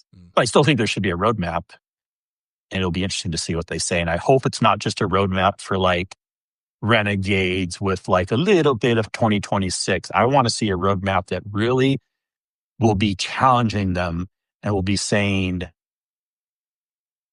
I want them to like actually apologize and say things like, we know we've said this year after year, this is going to be better coming forward.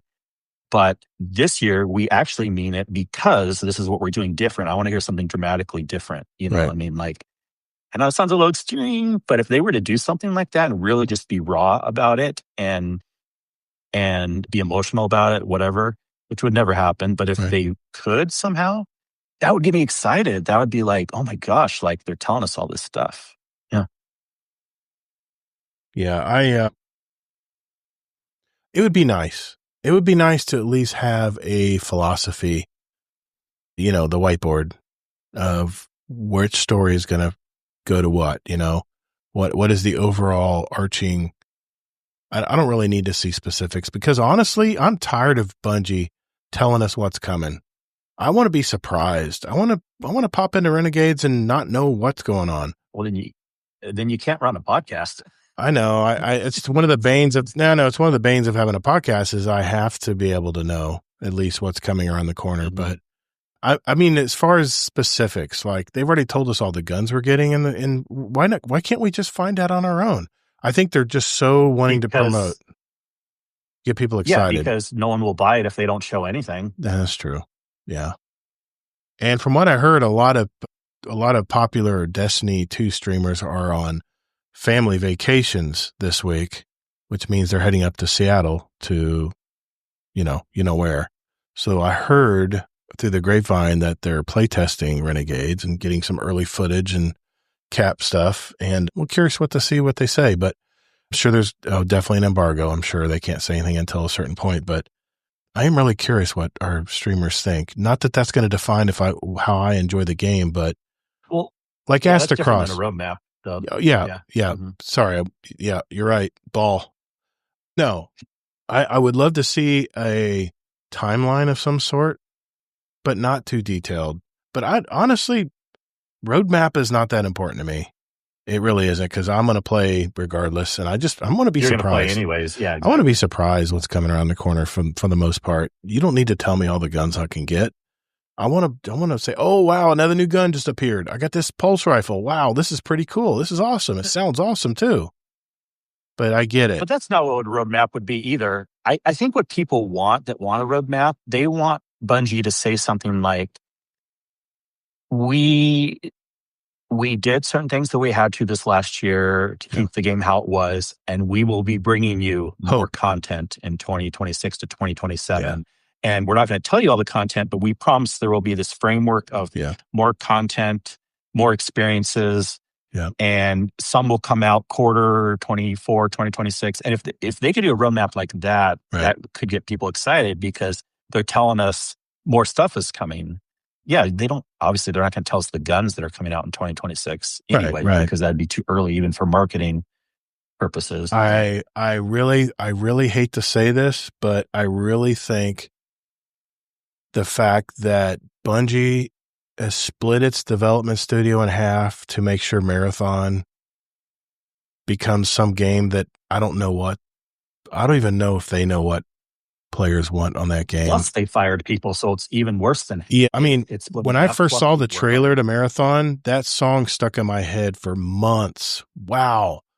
I don't know who picked that music, but man, that I freaking played that music back and over again. It was in my head. I was so excited for Marathon, where you could all this customization and stuff, and then all of a sudden, oh no, hero shooter. It's going to be set characters. You're not going to be able to customize much. You won't have your own character anymore. So I'm like, okay, Bungie just took a step back from where they need to ascend to. And, economics come into play where they got no choice. They have, Sony runs the show now. But I really hope that Sony's move to split the community, not the community, but split the developer studio and put so much effort into this Marathon game. And if it flops and it does not sell and does not do well, I really am worried about what happens to Destiny. I don't know. We'll see. Hopefully these aren't my final words. Zariel does mention he does answer his own question. He goes, DMG's recent Twitter post got me thinking, and I realized that ultimately I don't much care what the roadmap has. Renegade's content and Bungie's overall attitude will have a greater influence on me. So yeah, good question. Thank you, Zariel. As always, if you guys want to put questions, especially Destiny questions, into our Discord, you want us to answer them on the show, discord.gg/GuardianDownCast, and just select podcast questions. You can ask us a podcast question related to Destiny or one just off the cuff. We have one non-Destiny question. It's from Barrel Barley 406. What is your favorite dream car that you would buy right now if money wasn't an issue? Are you a car guy, Kingsley? You kind of are. Not at all. What? I would just buy, I don't know. I would buy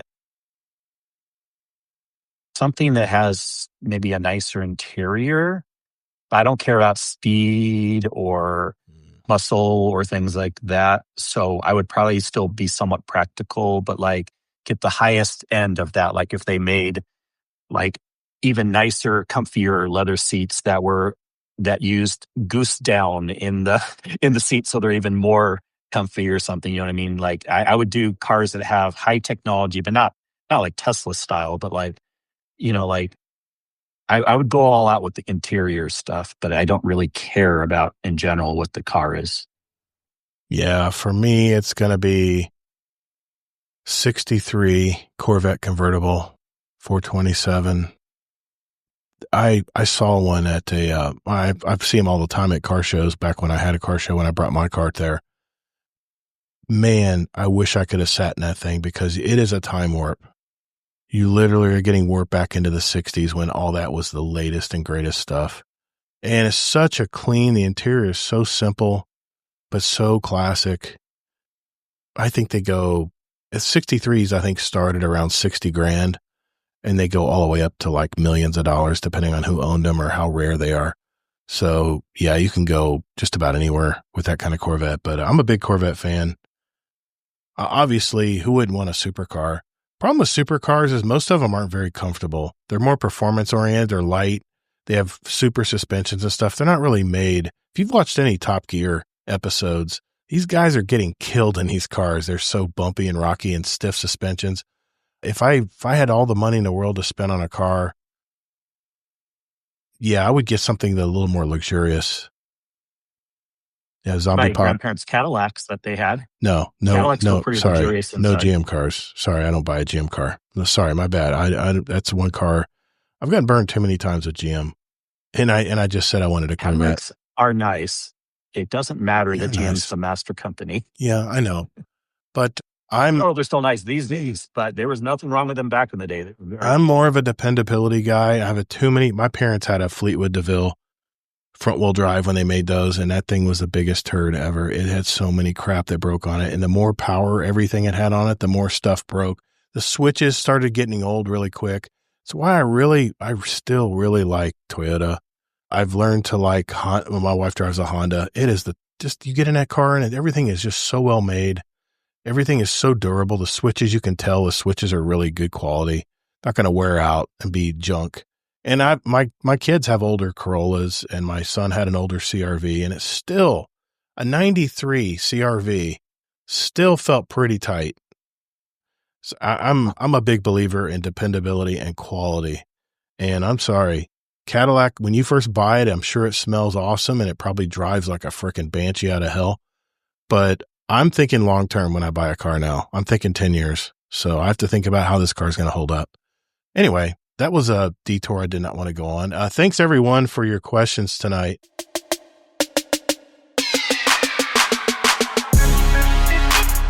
Hey, everyone. As I take my mandatory bathroom break, I'd like to thank our Patreon community for giving back and continue to help out a listener-supported podcast like this one. If you've received any value for today's episode and want to give back, check out guardiandowncast.com and select the Patreon button to learn more about it. Now let's return to the conversation. And yes, I did wash my hands. Later, Guardian.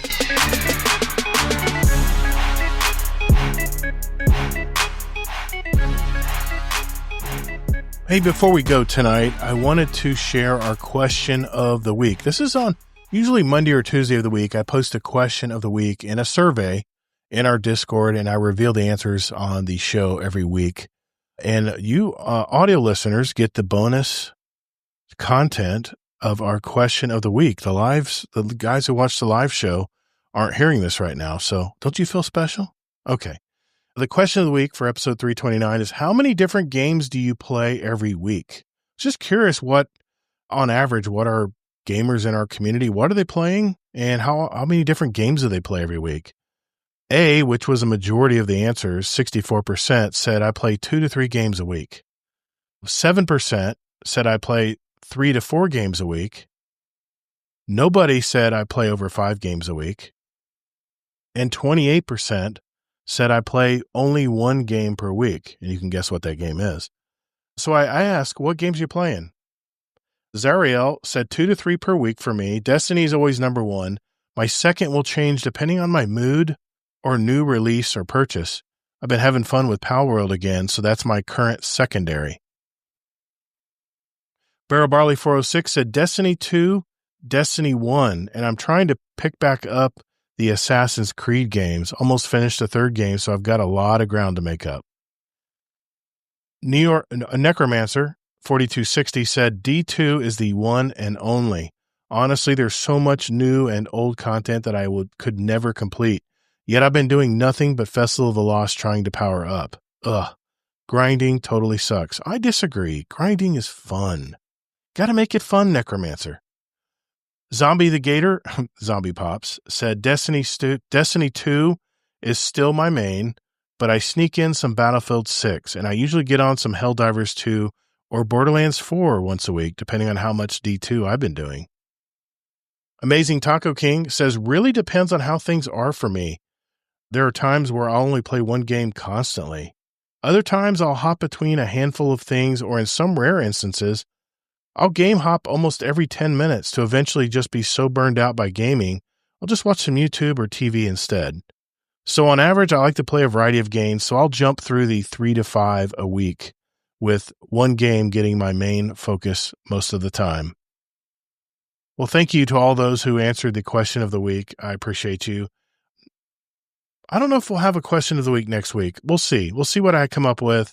I've had a couple community members reach out that want to ask a question of the week as well. I might open it up to the community. Maybe spread the love a little bit here. But just so you know, my answer was 2 to 3 games. And what I'm typically doing, I'm pretty much mirroring what Zombie Pop said. Destiny 2 is my daily, like I said in the show, the seasonal track, the seasonal bounties, missions, whatever you want to call them. I do those just about every day. Complete to get to level 20 in the weekly seasonal track, which gives me XP, by the way, towards my big reward track that like I said, I think on the show I'm at 106 or 107 on my main character, and I'm at like 85 and 65 or 70 on my other two alt accounts. I don't play the alt accounts every day, but I make sure that I try to get that level 20 every week. That's the goal. Because you get a lot of rewards, a lot of things you get for getting that far in the variety of the track every week. But I do jump on and play a little bit of Battlefield 6. I've been playing a lot of the training grounds, just trying to get back into the flow of the Battlefield game again. Kind of why I'm on a high with, jumping in and playing against bots. I used to do that with Call of Duty every year because I wanted to learn the new maps that were out. And they would give you all the maps and you could learn them and find out where all the good angles were, things like that. So those are my main two games that I'm playing right now. But I also have Borderlands 4 and I just bought Outer Worlds 2. But I'm having a problem hooking up the controller, my PS5 controller, to the PC Game Pass through Xbox. So Kingsley said he'd help me out with that. It's just a matter of having an app open. So anyway, there's my answer. So what do you think? We do leave our questions of the week in our Discord. So if you want to come back and answer those questions, we do see those. Feel free to come in and answer any of our past question of the week questions. We do archive them here in our Discord. And yeah, thank you everyone who participated in this week's question of the week. Well, I wanted to thank all who stopped by and listened to the show or watched the show live tonight. But I also want to thank our Patreon community. I want to give a shout out to our high-level patrons. That would be our Dungeon Champion patron. That is Deadpool and Merc. And our Raid Boss patrons, Jealous, Frostbite, and Amazing Taco King. All of the monthly membership that people invest in our community, it all goes right back to enhancing our community with tools or fees for servers and all the little stuff that adds up. And believe me, it's way more than what we receive from our Patreon fund, but it sure as heck makes it a lot easier for me to pay for certain things unless I had to do it all myself for everything. I don't think I would offer as many Charlemagne bots and all the extra stuff like our Sesh bot where we can set up games in our Discord, meetups, scheduling featured activities together in Destiny 2. So that is one thing our patrons definitely help to add to our community. So big shout out to all of our patrons of the show. I actually do have another Patreon episode that I will have out, I promise, before Thanksgiving. So I've got all the files collected, all the sound bites and all the good stuff, and I just got to put it all together in an episode. So I've got a lot of stuff I'm juggling right now, but it is on my radar to get done for you guys. And remember, if you're new to our Patreon community, or maybe haven't checked out our Patreon site, which is patreon.com/support Guardian Downcast, all one word. There's a ton of Patreon episodes in there, some video episodes as well, some bonus video stuff. So yeah, check all that out. That's all for our Patreon membership. Hey, before you go, remember I have a new podcast, 50 Years Experience Required. It's on all the podcast apps out there, and it's a very personal podcast for me. It's kind of a passion project I have, and the episodes are not more than 30 minutes long. I might have an exception to that coming up soon. I have an interview with a client of mine who has an incredible story that I definitely have to share with you guys. So that'll be coming up soon in a future episode. But yeah, it's 50yearsexperiencerequired.com or 50yearspod.com. Both of those will send you right to the website where you can listen to episodes. I think I have 7 episodes out now, 6, if you include the trailer, the episode 0. I think I've got 7 episodes out now. Don't quote me on that, but I think there's at least 6 or 7 out there. So, hey, give it a listen. Let me know what you think. You can email me at toddthegator@gmail.com. That's TODDTHEGATR And let me know what you think of the show. If there's something you think I can improve, hey, let me know. I'm a big boy. I can take any criticism or praise. I will gladly pump my ego up even further if you'd like to give me some praise. I love that stuff too. But if there's something that maybe just doesn't jive with you or something you think should be added to the show, let me know. I'm feeling my way out through this. I'm very new to this podcast, and I'm trying to put feelers out there on what I want to talk about and where I want to go with this podcast. So anyway, next week, as I mentioned in our live show, we have one of 2 guest episodes in the month of November because we are going to be taking off Thanksgiving week. Don't worry, I got you guys covered. I'm going to have a special pre-recorded episode, just me and you, that I'll release Thanksgiving week for those of you who don't live in the United States or maybe don't celebrate Thanksgiving. It's just an average week for you guys. I'll have a podcast out. I try not to miss ever, even during our holiday season. But we will not be podcasting live on Christmas week as well. Just giving you a heads up here going into the future of the show. We only have 5 real episodes left till the end of the year. That's crazy. But anyway, I'll have a special Christmas episode that will be pre-recorded. It won't be live, but we'll be releasing Christmas week. So like I said, I got you guys covered. You guys are good. We got you covered. You'll have something to listen to if, unfortunately, you still have to work during those holidays. I got you covered, man. We'll get you covered. We got a show coming out for you. And of course, you can watch them or listen to them when you get back from those family get-togethers where your uncle tells you again while drunk how awesome he is and all the great stuff he's done in his past. I'm not looking at anybody in particular there. Just saying. Everybody's got that uncle, right? That uncle that just puts you a little off, just makes you a little uncomfortable. Anyway. Next week, we have another live episode.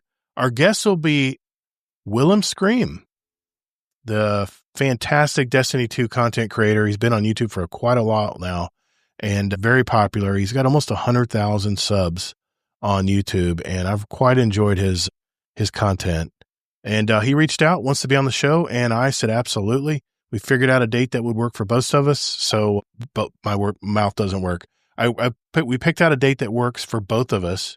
So he will be with us live next Thursday, 9 p.m. Eastern, Guardian Downcast. Check us out. Well, that's a wrap. Another episode in our collection. For our new listeners out there, we have 328 other episodes with interviews from gamers all over our community. So we're talking Destiny or whatever we're talking about in our roundtable episodes. So take a look at those, especially if you're just finding out about us. And if you like what you hear, hit that share button on whatever podcast app you're using. Everything's is at guardiandowncast.com. Special thanks again to my co-host, Kingsley Mack. His contact information will be in the show notes down below. And I'll also have a link to those websites about our topic of the week, where we talked about things that kind of stand out in 2025 that could kind of decide where we go with the future of the gaming industry. So check those out. I'll have those down listed in our show notes as well if you want to look at them yourself. Remember, as you're playing Edge of Fate, take breaks, get outside, and touch grass. Kabam Island, our new Australian member. Thank you, sir, and welcome. Remember, we're Guardian Downcast, your stories, your community, and your destiny. And please be good to your fellow Guardians in the Destinyverse. The weight of the world was on your shoulders, and still you triumphed. Marvelous. Thank you all so very much for listening. And later, Guardian.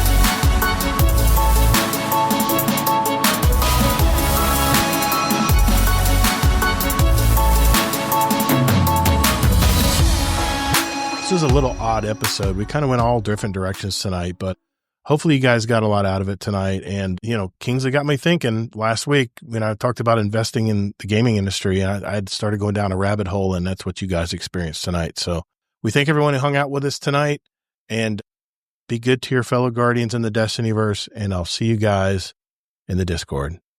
Later, Guardians.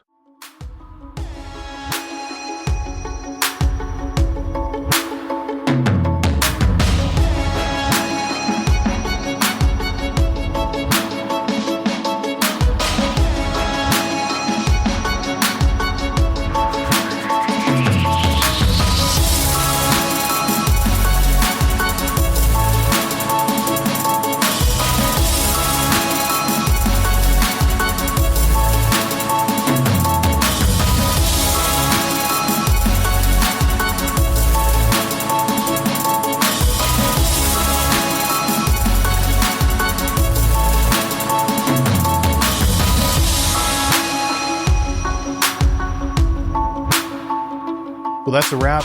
Another collection.